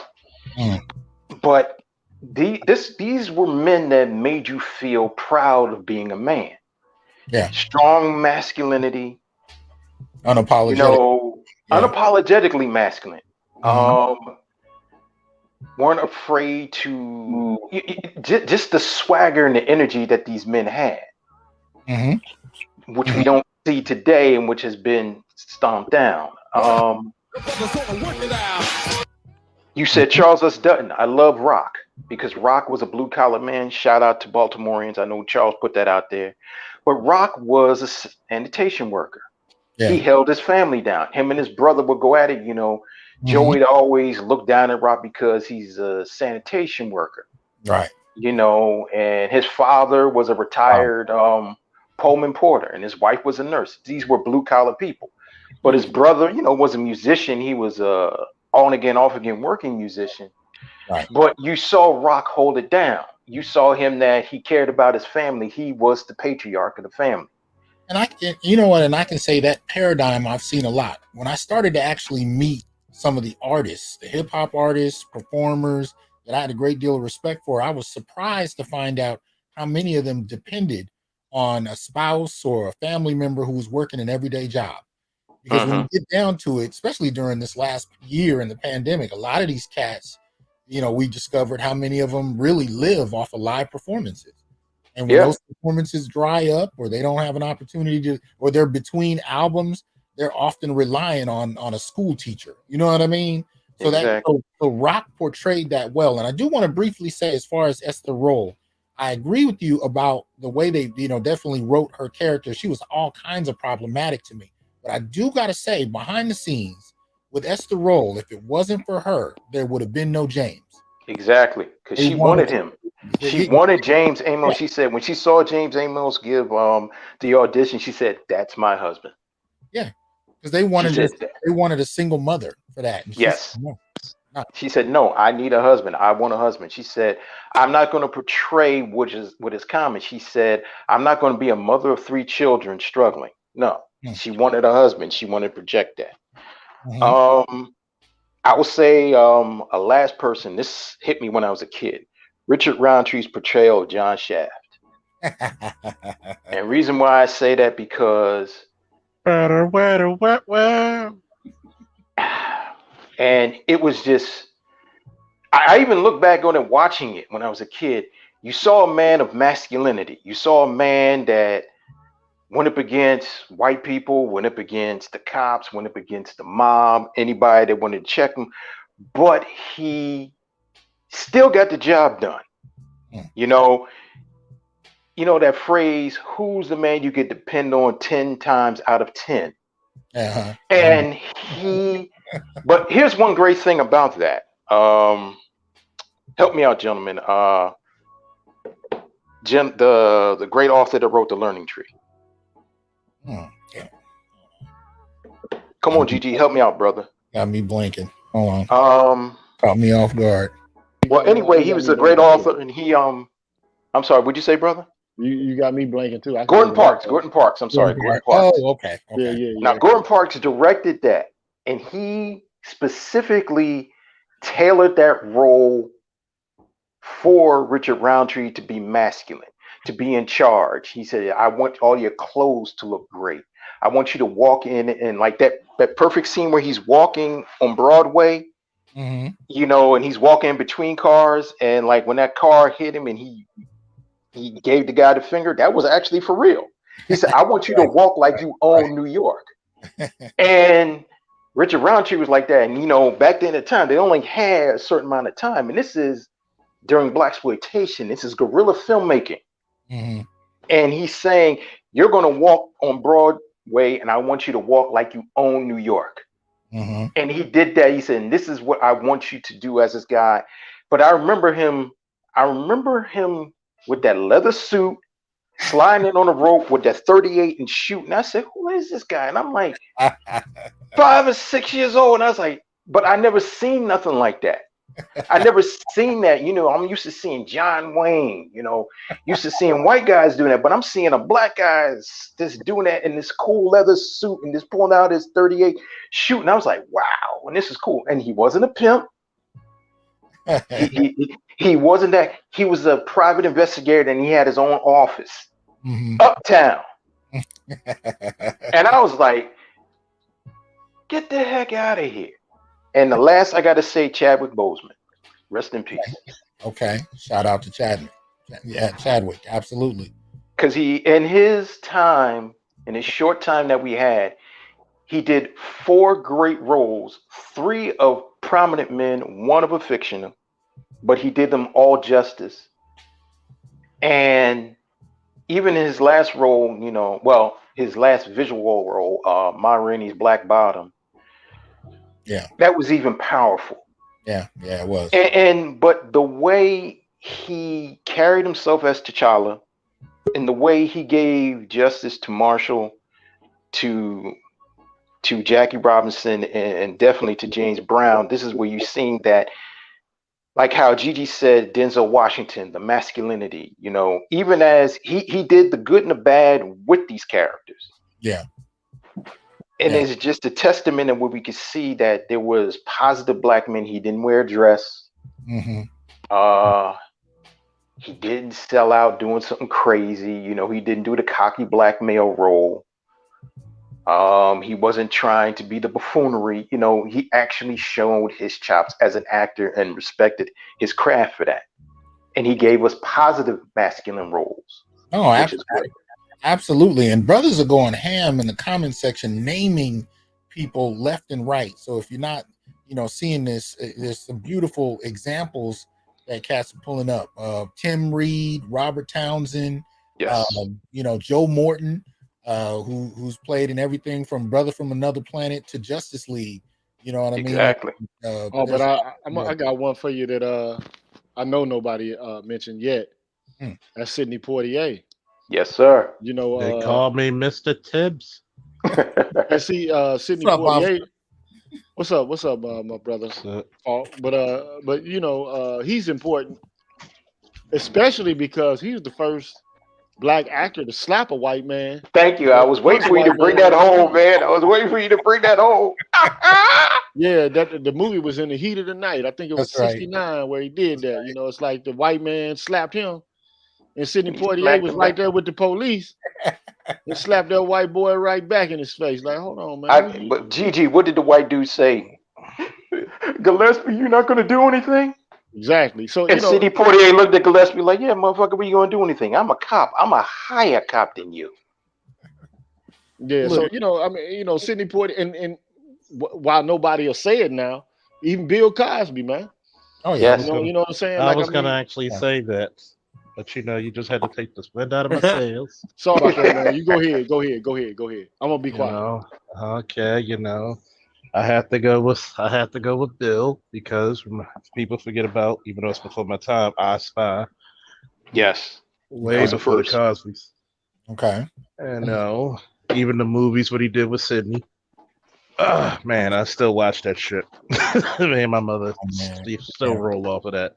Let's do it again. It's my joint. Yeah. Let's do it again. And what is it? Uptown Saturday Night and a piece of the action. Piece of the action. The thing you got to remember, I wasn't as big as a fan of the Cosby Show. I was really a big fan of A Different World. So I wonder why. Yeah, I wonder why too. Actually, I like a lot of the characters there. So I wonder which ones.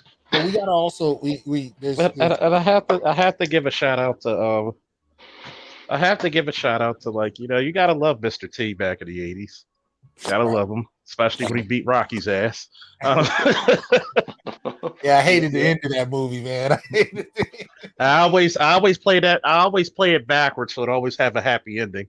But anyway, I even like hell. I'll even put up Earl Hyman, aka Grandpa Huxtable, in hell. I'll go to Thundercats when he was the voice of Panthro. Right. He was black for me. Okay, he's black. Get over it.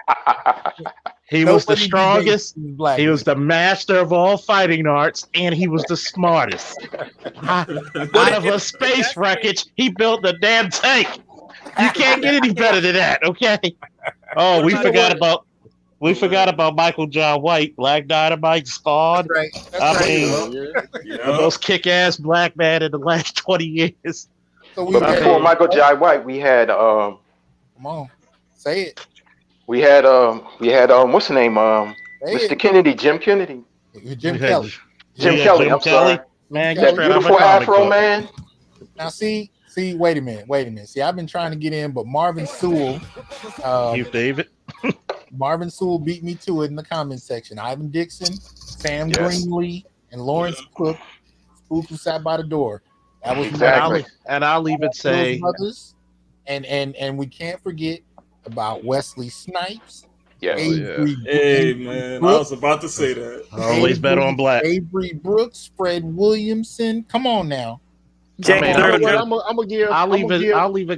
I'll even go as hard to shout out this one brother who just won his 6th world title since I'm watching the World Championships of Wrestling. He just won his 6th World Olympic title. He just tied John Smith, who had the record of only having 6 World Olympics, was Jordan Burroughs, black guy from off Jersey. Family man, just had his 4 days before the World Championships, had his 4th child, went over to Norway, beat the piss out of people, and just won his when he didn't. And then you got to remember, he didn't qualify for the Olympics, failed to make the Olympic team. 2 months later, had to get back on his horse and beat everybody in the world to get his 6th title. Okay. And was dominant for a whole decade. His first world James title Earl was Jones? back in 11. James Earl. Well, I think somebody said that. James Earl Jones. Yeah, James. Everybody. Yeah. Everybody's what? favorite father or grandfather. I want to shift the discussion a little bit though. You know, like another group of people, you know, who I looked up to, Jim Brown. It is. You Yes, know, sir. Yep. Muhammad Ali. Muhammad Yes, Ali. sir. That was my second pick right there. You There we know, go. Jackie Robinson. Yes. Mhm. You know, like I mean, this was a Sugar we're- Ray Robinson. Sugar Ray Robinson. Hey, you know, Jesse look, Owens. look, I'm just saying, like even Marvin Hagler, Evander Holyfield, Mike on, Tyson. man. I mean, like these. I these guys- wish somebody would give. I wish people would give the respect that the man needs to be given. And I'm sorry, you got to give it to George Foreman and Joe Frazier. Give them their respect. Yeah, they Yes. deserve respect. Absolutely. Because people forget that Frazier was taking care of Ali when he was down and out. Yep. Okay, Mhm. so when you talk about your brother's keeper, when he was saying all the public to sell the fight, yeah, he was a little hurt from that. Mhm. Mhm. You know, people forget about the little man or the people you look out for. So I Yeah. mean, we forget that a lot of these stars and a lot of these actors and a lot of these people Are human. are human, and not only that, they took care of people. Yeah. They Yeah. never looked down upon people. Yes. You know what? The amazing thing, you just said something, and Dr. T, you said this last week with Melvin Van Peebles. When Melvin Van Peebles was trying to get Sweetback done, and he didn't have the money, Bill Cosby gave him the money. Mm-hmm. And Yeah. also, we forget another thing. Remember when Spike Lee was doing Malcolm X? Bill Cosby, Magic Johnson, Janet Jackson, Mhm. Michael Jackson, Mm-hmm. and a couple of other people, Oprah, came up and gave him money to help put the money out there, because one of the biggest problems was he wanted to go to Mecca. And you know, it was Yeah. situations and problems, and like they didn't want to do it, but he said he wanted to get the authenticity to get it done. Mm. And I remember he was on the Inside Actors studio, and he started crying. And when he said all the people that put up the money, and he was crying, and he made it, and it warmed his heart, because he said this movie needed to be made, and he wanted the authenticity of getting this movie made. Yeah. Mhm. And it shows that, you know, even though that we have our problems in our community, but we do have people that do have power and that do have influence that will get good movies made, and You will know- back each other. You know, another scene that touched his heart is he was doing the scene where Malcolm was preaching at an NOI rally, a Nation of Islam, and he asked for people in the area.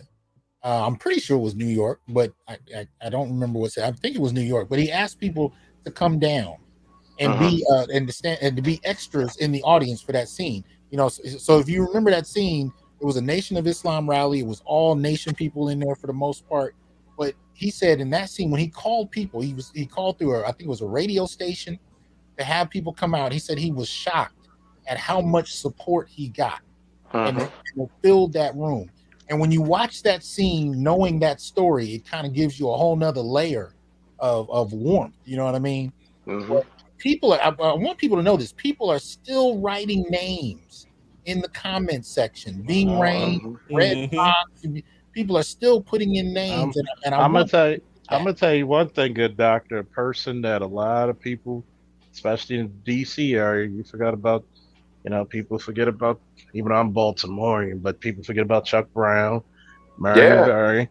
Okay. Trust me, if it wasn't for Marion, guess what? DC would not look the way it does now. Yeah. You know, Dr. Johnson, I just wanted to elaborate a little bit more on Blade, actually, Wesley Snipes' role. Yes, sir. As a millennial, like I'm not the hugest comic book fan or manga fan or anything like that. But I played video games growing up and whatnot. My first time watching Blade, I never seen a black man in a role like that. Just going ham. You feel me? And actually personifying black masculinity in that particular regard, right? Yeah. Now, it took me some time to go back in time to understand that, not only did Blade save the studio, but it was also a creation of a white person per se. You feel me? So with that being said, it inspired me to actually write my books. You know what I'm saying? I'm an author myself, and I always thought like, well, shit, if they can do it, if they could do that with our image, shit, I might as well try my hand to do it myself as well. And I've been an author for like 3 years now, and I love it. I grew up writing, and that's the type of stuff that inspired me to write. So I'm like, okay, well, I'm gonna throw my hat in the ring with creating dynamic black representation within the form of media, and really go hard with it. You feel me? And I've been doing it ever since. So yeah, man. Beautiful. I gotta say shout out to you, brother. Hopefully I could network with you in my art. And I forgot to say a shout out to the first black man to make alcohol beverages look good, Billy D. Williams. 0.5 man. Yes, sir. It works. The only black every man time. in the galaxy far, far away. That let me know. Like, I'm not a big Star Wars fan, as most people, but it felt so good to be in a universe where people feared the Sith more than black people. It just felt so damn good. Shout out to LeVar Burton. Shout out Reading Rainbow, baby. I was about to tell Chris Brown because he asked the question about who played Spawn, and if I remember correctly, oh yeah, Michael Jai White played it in the movie. Hold on. Spawn came out a little bit before Blade, but shout out to those two brothers, Michael Jai White and Wesley Snipes. And here's the thing I want to say too. Even though we're seeing it on the screen and they're playing superheroes, they represent a lot of black men in areas we don't even think about that did the same thing. And I know Gigi can probably attest to this as well. I was walking around grad school with not a lot of support. You know what I mean? And for everything from being in those classes to writing papers to speeches, whatever, you often found yourself as the only one. And I don't know, at all if Officer Charles dealt with this when he was going through training, be it military or police, but there are black men in spaces by themselves who had to kick ass to get to where they were. And there was no celebration. And literally of what they did or who they were. So when you saw Blade on the screen, that's the kind of shit that happened in grad school. In military training, wherever you had black men with little to no support who had to create their own way. And much of the time, the only kind of inspiration some of these brothers had were the characters, actors, directors, the people we're talking about now. You might have saw a movie clip that inspired you to kick ass all the way through whatever training you went through. But it is what it is. And I just know what on the But here's the issue, though. Like today, you have a few guys who represent black men on the screen as strong, role models, masculine men, but increasingly, the formula in Hollywood or like the major movie manufacturers and producers, man, the formula is not to just insert a woman into the role that was Exactly. traditionally reserved for a boy or a man. You know, I mean, think about it. Like the new Star Trek, you got a black woman there. And not to take away anything from black women, being capable of doing anything. I mean, but like boys need adventure stories. You know what I'm saying? In order to demonstrate to them what they can do in the world and how to overcome obstacles, and somebody to pattern and to mold their behavior after. Absolutely, the hero journey is very important. Well, one of the best ones is Men of Honor, where Cuba Jr. and Robert De Niro talks about his. Cuba, because that's a true story, and Cuba talks about they have the scene where he has the radio, where he had his father inscribed. I forgot what he inscribed on the radio, but his father, I guess maybe he was a dirt farmer or something, but he put enough in him, for him to endure by himself, in that environment. Yeah, but the only thing that's sad though, that like I said before, is that increasingly, the formula in the media today is, to be woke and to be intersectional. And so, you're seeing all of these icons and these images of, women doing things that, are physically impossible, like, not to say that men aren't also doing things that are physically impossible, but taking down two heavily armed, well-trained guys that outweigh you by like 200 pounds and twice your size, 3 times your size. Man, I saw a crack version of Shang-Chi yesterday. I didn't finish watching. He said a crack version. This guy. so you went down to the iMovie. I got iMovie TV on my phone, man. iMovie TV is, you ain't got to tell everybody, but I know. Did a brother come up in the middle of the scene and was like, "Yo, watch this shit right here"? Yeah, exactly. Yeah. He was like, "Play the slots." But here's the deal with it though, it's happening in across races, to where the main proponent of the story now is not a young boy going off on an adventure, it's a young girl going off on an adventure. And so I saw, what was it, man, in the Shang-Chi movie, man, the guy 10 Rings, he couldn't hold a candle up to, the woman that he fought with, that he went to the garden or whatever holy place that he was looking to find more power and intrigue from. I mean, the woman was basically just handling him like, you're not on my level. You can't even get at me. Every woman he fought. Yeah. I'm just thinking to myself, like, I've been through combative situations with both men and women. And it's so bad. Even in the academy, it was so bad. Like, if I could do a throw, or more like a clothesline, but who's counting, that will stop a 270-pound football player, defensive end in college in his tracks. This female thought she can maneuver her way out of there. And the way I was taught to wrestle, you make sure they wish they never got on that mat in the first place. Well, but that begs a quick question: whether it's in law enforcement, whether it's in domestic situations, or whether it's on the wrestling matter in sports, when there are co-ed sports, for example, and men and women go at it, what on average do you see men going 100% the way they would against another man? Yeah, that's what happened at the Olympics when they had the co-ed relays. Okay. This one chick, she was in the front. It was a brother. I mean, he spoke to her like a pack of coos. Like, God, it was like she was running in slow motion, and I mean, she had the wheels turning.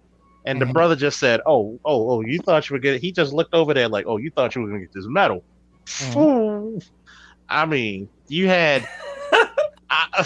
I've been in places where the girls in the academy, try to do stuff, and I was like, and the instructors would be like, "Hey, you gotta hit it. You gotta hit her hard because the guys in the street are gonna hit her hard as well." Exactly. I've been in the same So, situations too. so But it was here's the funny. I hit her with a body shot, and she tried to take me down, which she couldn't. I just put myself in the guard, and I kindly put her in a rear naked choke. She tapped. So, yeah, boo me nothing. Boo nothing. She learned her lesson. I taught her how to get out of it. Don't get in it. but you know the funny thing though, Dr. T, these are the same women that want, they claim equality, but like Kevin Samuel said, you don't want equality, you just want equal outcome. These are the same women who will work in high situations, high risk situations, but if they are on their monthly, if they don't feel like, if they're going through some drama with their boyfriend or their husband, or something with their kids, or they broke a nail, or they did anything, they don't want to work in a high stress situation. We can't do that. Men, we got to work. Charles will tell you, as police officers, we just don't know. We got to do the job. It's not like I mean, yeah, it's a Tuesday. My thing is, how many? I might have a problem at home. My engine might not start, but I made it to work. Yeah, I don't stop doing anything. But the thing is, this is the issues what we talk about. But these are the images that we project, and we got to tell our sons. I said, okay, you see that woman, Captain Marvel, she beating everybody up, but I bet you, if it was real life, how would she react if she didn't get along with her man or her girlfriend, or if her cycle is on, or if there's a problem going on in her life? Do you think she wants to save the universe then? Nope. And here's the problem, like, because let me tell you, and this is what you say, at a moment's notice, she can switch on you.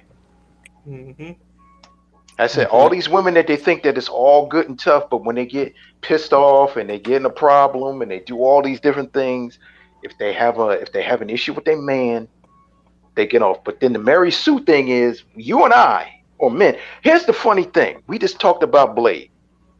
Even though Blade had a white mentor, you could tell his mentor trained him.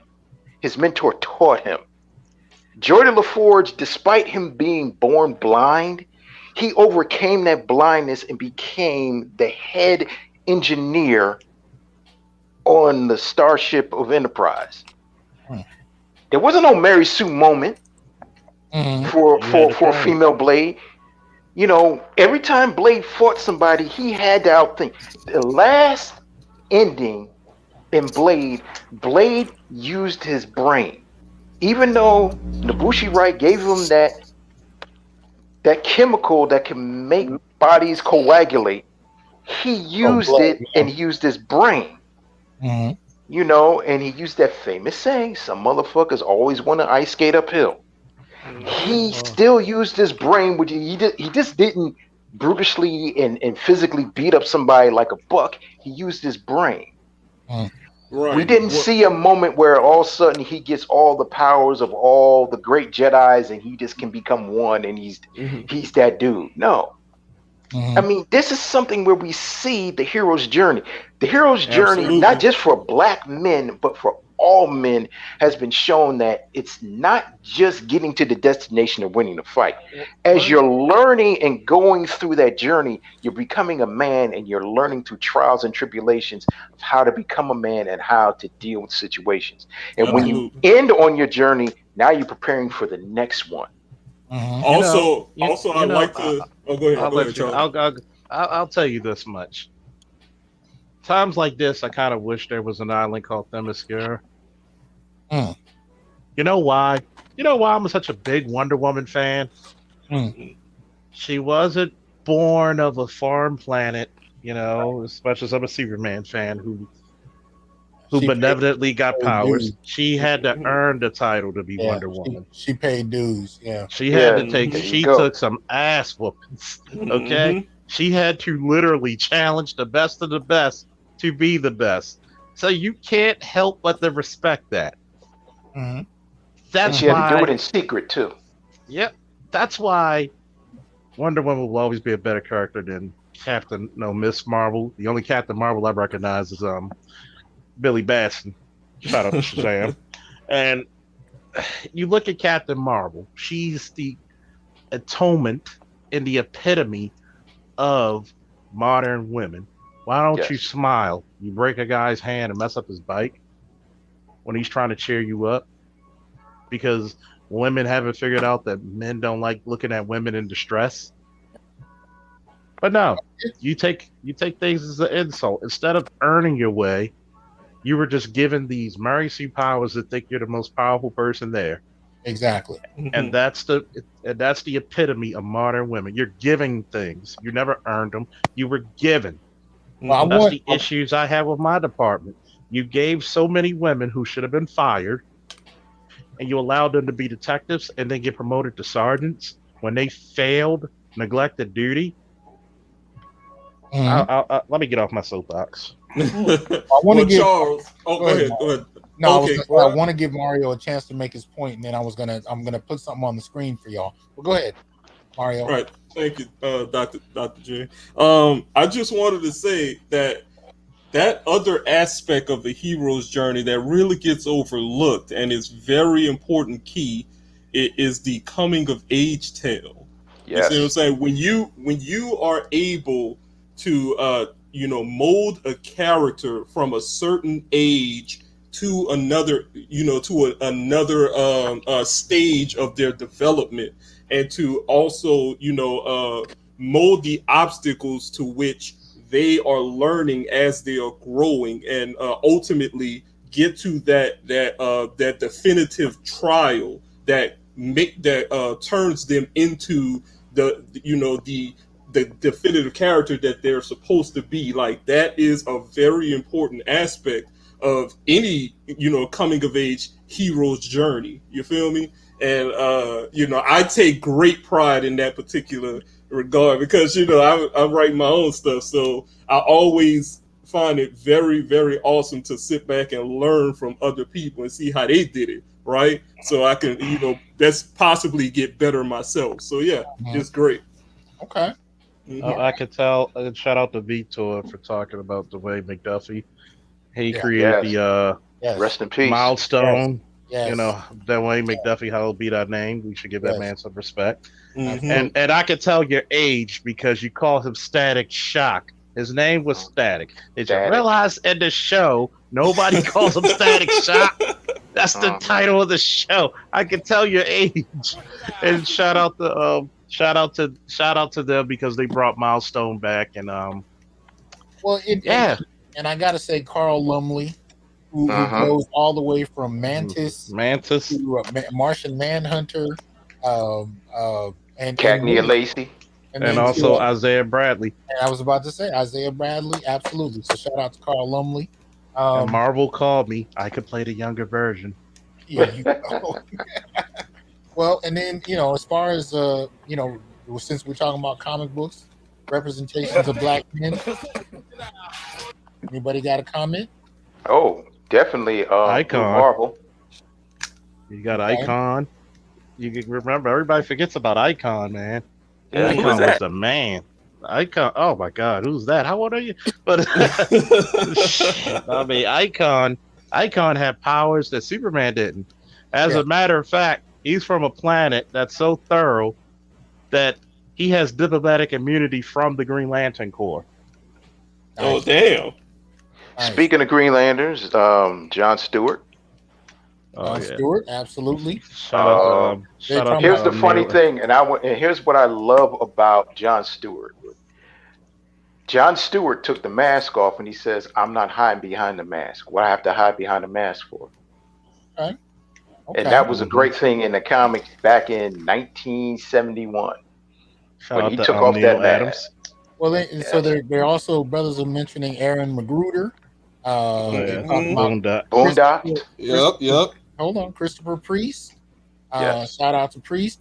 But what I put on the screen, some of you guys may not be able to see if you're not actively looking at the video. But this is an image from the last What If episode that came out today. That was rocking, wasn't it? Yeah. So I'm sure Artisan is probably going to cover this Sunday. But you got to see two brothers in there. You got the representation of Chadwick's T'Challa, And of course, we get the return of brother, Killmonger. right? Killmonger, absolutely. And those of you that got a chance to see it, you got to see the how far a villain can go. So interesting kind of take on what could have happened with Killmonger. I'm not gonna ruin it at this point. I think too few people have seen it. That was rocking. Even though, did you enjoy the? Yeah, I You know like what? the One episode. I'm name. not gonna tell you, but did you enjoy the episode with Thor when he was the party prince? Oh yeah, And I was shocked like hell when he knocked Thor was the only child. he knocked the hell out of Captain Marvel with that hammer. It just left it on top of her. I know. Walked away. But you know what? Nobody named, man. That I still consider to be a dope actor, man, and a manly man, Samuel L. Jackson, man. Yes, sir. Mhm. That's Samuel. Nobody mentioned Samuel L. Jackson, bro. Oh, yeah. Jackson. Mother, what? Yeah. Hey, man, Samuel has never well, I ain't gonna say every movie he was in was just like absolutely great, but that movie Fragile, where I can't remember what it was, but he was like playing a person who was the opposite of indestructible, like you could touch him. You talking about Glass? Unbreakable, yeah. Mr. Glass. Mr. Glass. Yeah. But Samuel L. Jackson, man, has always played great characters, man. He's never ever been presented as, to me, some sort of weenie man, like some sort of he's metrosexual man. He's authoritative. He's intelligent. He has charisma. He's got charisma, but he's also not a coward. You know what I mean? No. It's a very forthright masculinity that we don't see a lot of. And in that same tradition, in a different way, I'm with Michael Johnson in the comments. I shout out Keith David. Yes. You talk about Goliath? Spawn. His HBO Spawn is epic. Yeah, that is epic. That was epic. Can't let your kids watch it though, but it was epic. One brother that we forgot to talk about who's an icon, and I love him, man. Ice Cube, man. Ice Cube. Just whatever. Just when you realize of what he wrote, like just the iconic songs he wrote for NWA. And also having the heart and the balls and the brains to leave and realize that the deal that they were given was trash, but then having the heart to do a solo career and then transferring that into a producer, director, and actor, and then have the heart in the beginning of a pandemic to create the Platinum Plan and have a heart to go on a platform with 3 or 4 women and stand there like a G with intelligence and respect and honor and dignity and just basically show himself full circle as a man and also be a father and a husband and a businessman.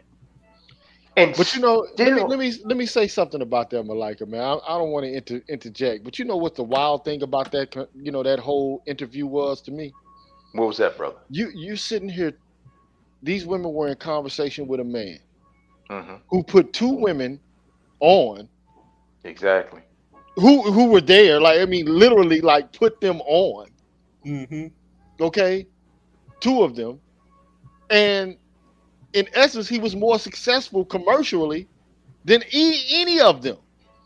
I'm talking about whether it's music. He sold way more albums than Selena did. Okay, he's been more successful in the the movie industry than either Vivica Fox or the other lady. I can't remember her name. He put her on. He put what's her name on, man?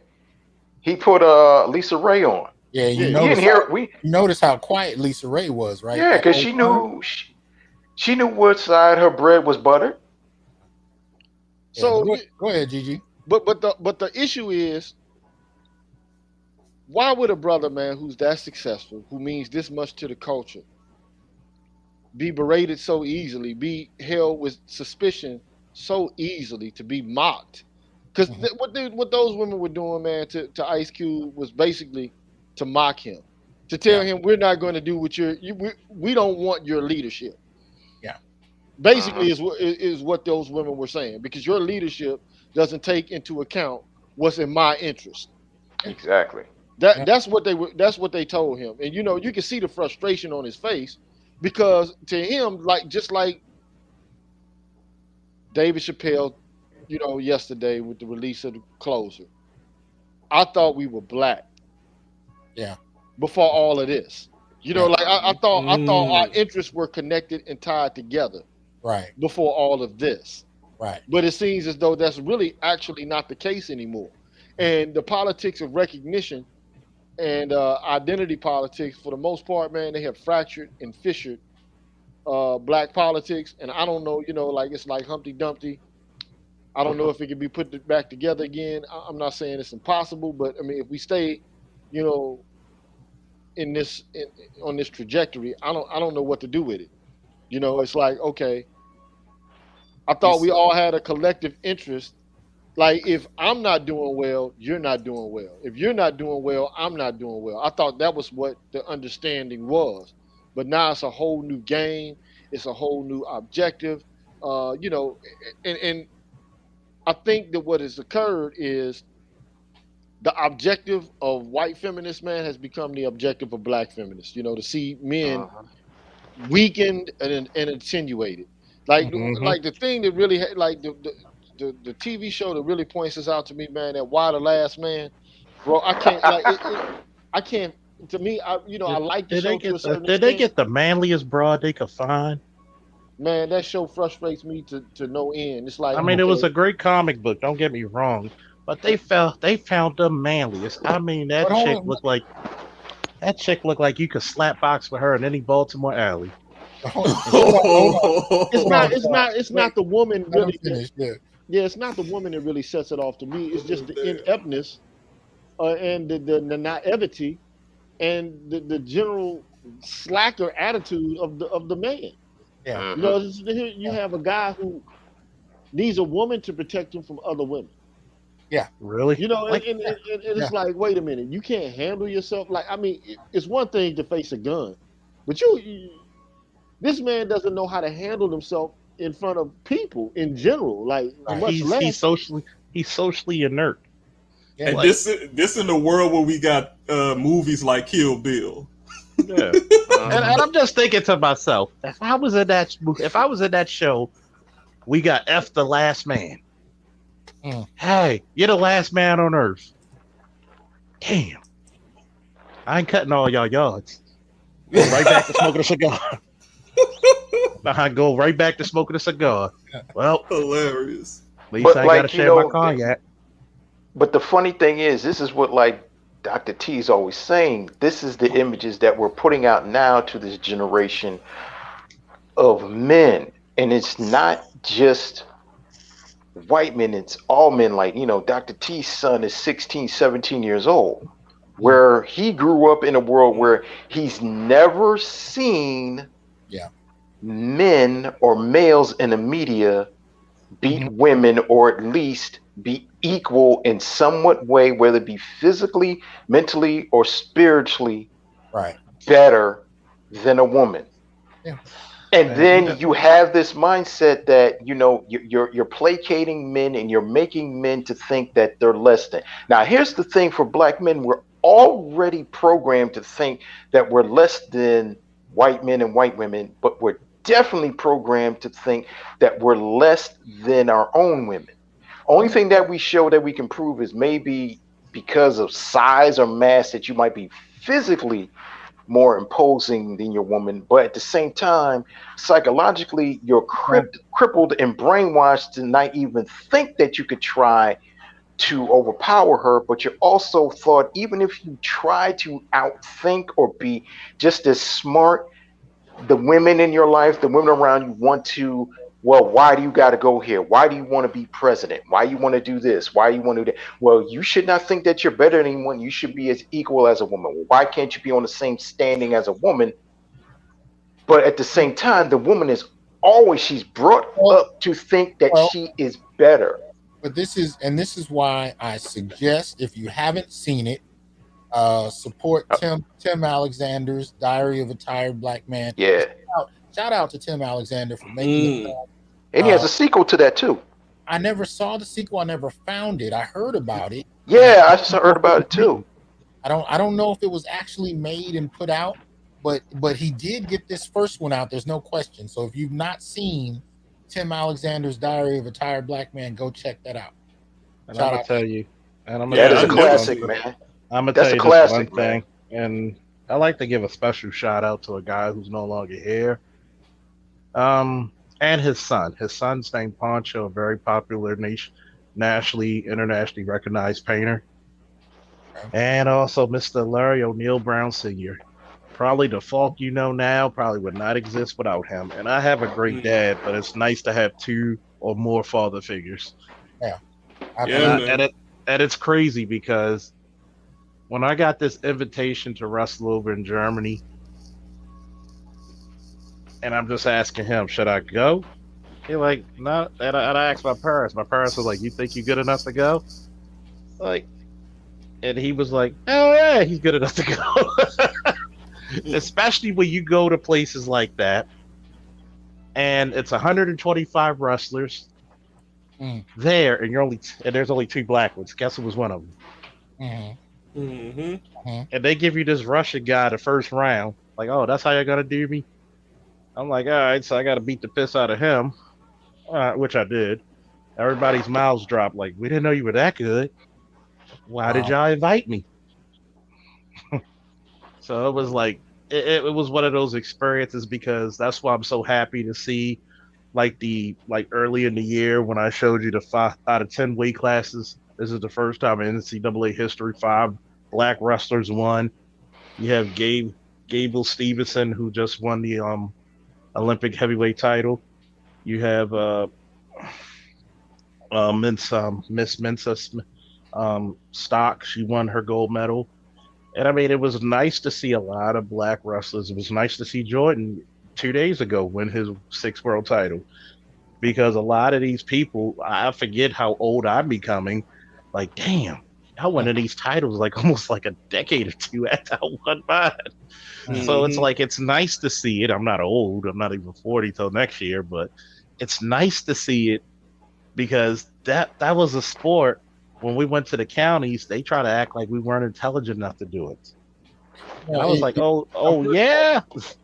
I'm just gonna say you didn't even need to jab at me like that, man. You gonna come in talking about I ain't even 40 when I just got you saying I turned 47. So you just gonna rub it all in my face. I see. I'm not gonna rub it. I'm just gonna paper mache it. Make it look pretty. Well, hey, Dr. J. Hey, Dr. Johnson. I just want to say that I want to give you your flowers right now while you're here, alive and kicking, because this platform is an amazing platform that you bring very good, inspirational content to, black men. And I really appreciate you. I appreciate the fact that I found this platform, and I appreciate all the brothers here. So thank y'all for everything. I'm about to be out. I got some food cooking up, so I'm about to go eat. You feel me? And I appreciate that. And please make sure y'all support the Green Gorilla channel. Support Officer Faulkner's channel.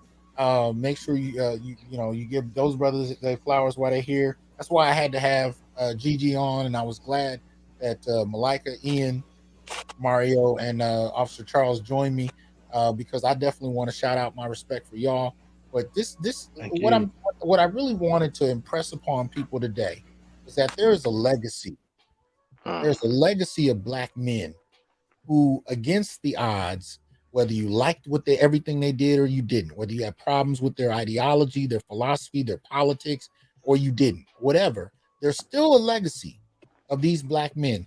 And we see it in media, but it's representative of the same legacy in almost every walk of life. Where I don't care if it's athletics, I don't care if it's academics, I don't care if it's journalism, I don't care if it's activism, but the same thing we're seeing on the screen is actually happening in everyday life. And that is that you have black men who are kicking down doors and have been doing so for generations and often without any fanfare or acknowledgement. So I wanted to take today to just briefly celebrate the accomplishments of brothers who have done this work on one level or another, to push the boundaries, to give the next brother an opportunity to conceptualize a world that he couldn't have without the sacrifice of these brothers. So you if you go through the comment section on the live chat, if you're coming into this or watching this later, and look at all of the names that people have submitted of folks who have spent generations putting their efforts out there just so the next brother can actually have an opportunity the last one didn't have. You know what I mean? I wanted to shout that legacy out because there's too little of that happening. So I appreciate you brothers on the screen for joining me and helping me with that endeavor. Gigi, most especially to you. I was going to be happy if you could only stayed for 10 minutes. So I really appreciate you staying for the whole show. Anything anybody wants to say before we close out? Keep it brief. Okay, I just need to get everybody to say this. You know what you got to say. 1, 2, 3. Woo! Shout out to Officer Charles. Y'all have a good night. I appreciate everybody supporting the show. Please make sure that you like the video, support the channel, like, share, subscribe, join, and donate. And as I said, also support the brothers' channels here on the screen so we can continue to keep bringing you this content. All right. So I'm gonna take you guys down. Again, thank you to each of you for coming on up. Appreciate you. You too, brother Ian. Appreciate you. All right, Gigi, and thanks again, man. Really appreciate it tonight. You dropped a bomb as usual and got people tripping. You had people lighting lighters in the sky every time you said something. Man, yeah, bro, stop it. But yeah, man, it's a pleasure, man. Always, man, to have a conversation with you, man. We got to do something on my channel one of these days coming up, man. So let me know. I'm I there. definitely will, bro. So peace out to all the people out there, man, and see y'all on the next one, man. All right. Peace. All right. Peace. All right, y'all. Y'all have a good one. Let me see. Where'd it go? Man, all my little technical items have been moved around. Anyway, y'all have a good night. Thank you for joining the Onyx Report. I will see you all soon. Peace. I am here to tell you, brothers, we are not criminals by birth, perennial rapists, incapable intellects, man-children, sperm donors, child support wellsprings, success objects, walking phalluses, ATM machines, lottery tickets, unintelligent henchmen, valueless assassins, pro bono mercenaries, unpaid bodyguards, interchangeable stepfathers, child discipline proxies, unpaid repairmen, workhorses, emotional tampons, or any other socially accepted dehumanizing stereotype. We are thinkers, inventors, innovators, leaders, fathers, and men. Embrace your humanity, know your worth, and extend your time, attention, and resources only to those who genuinely respect you. And remember, your worth is not defined by meeting other people's narcissistic and selfish and unrealistic needs. You define your worth. Peace.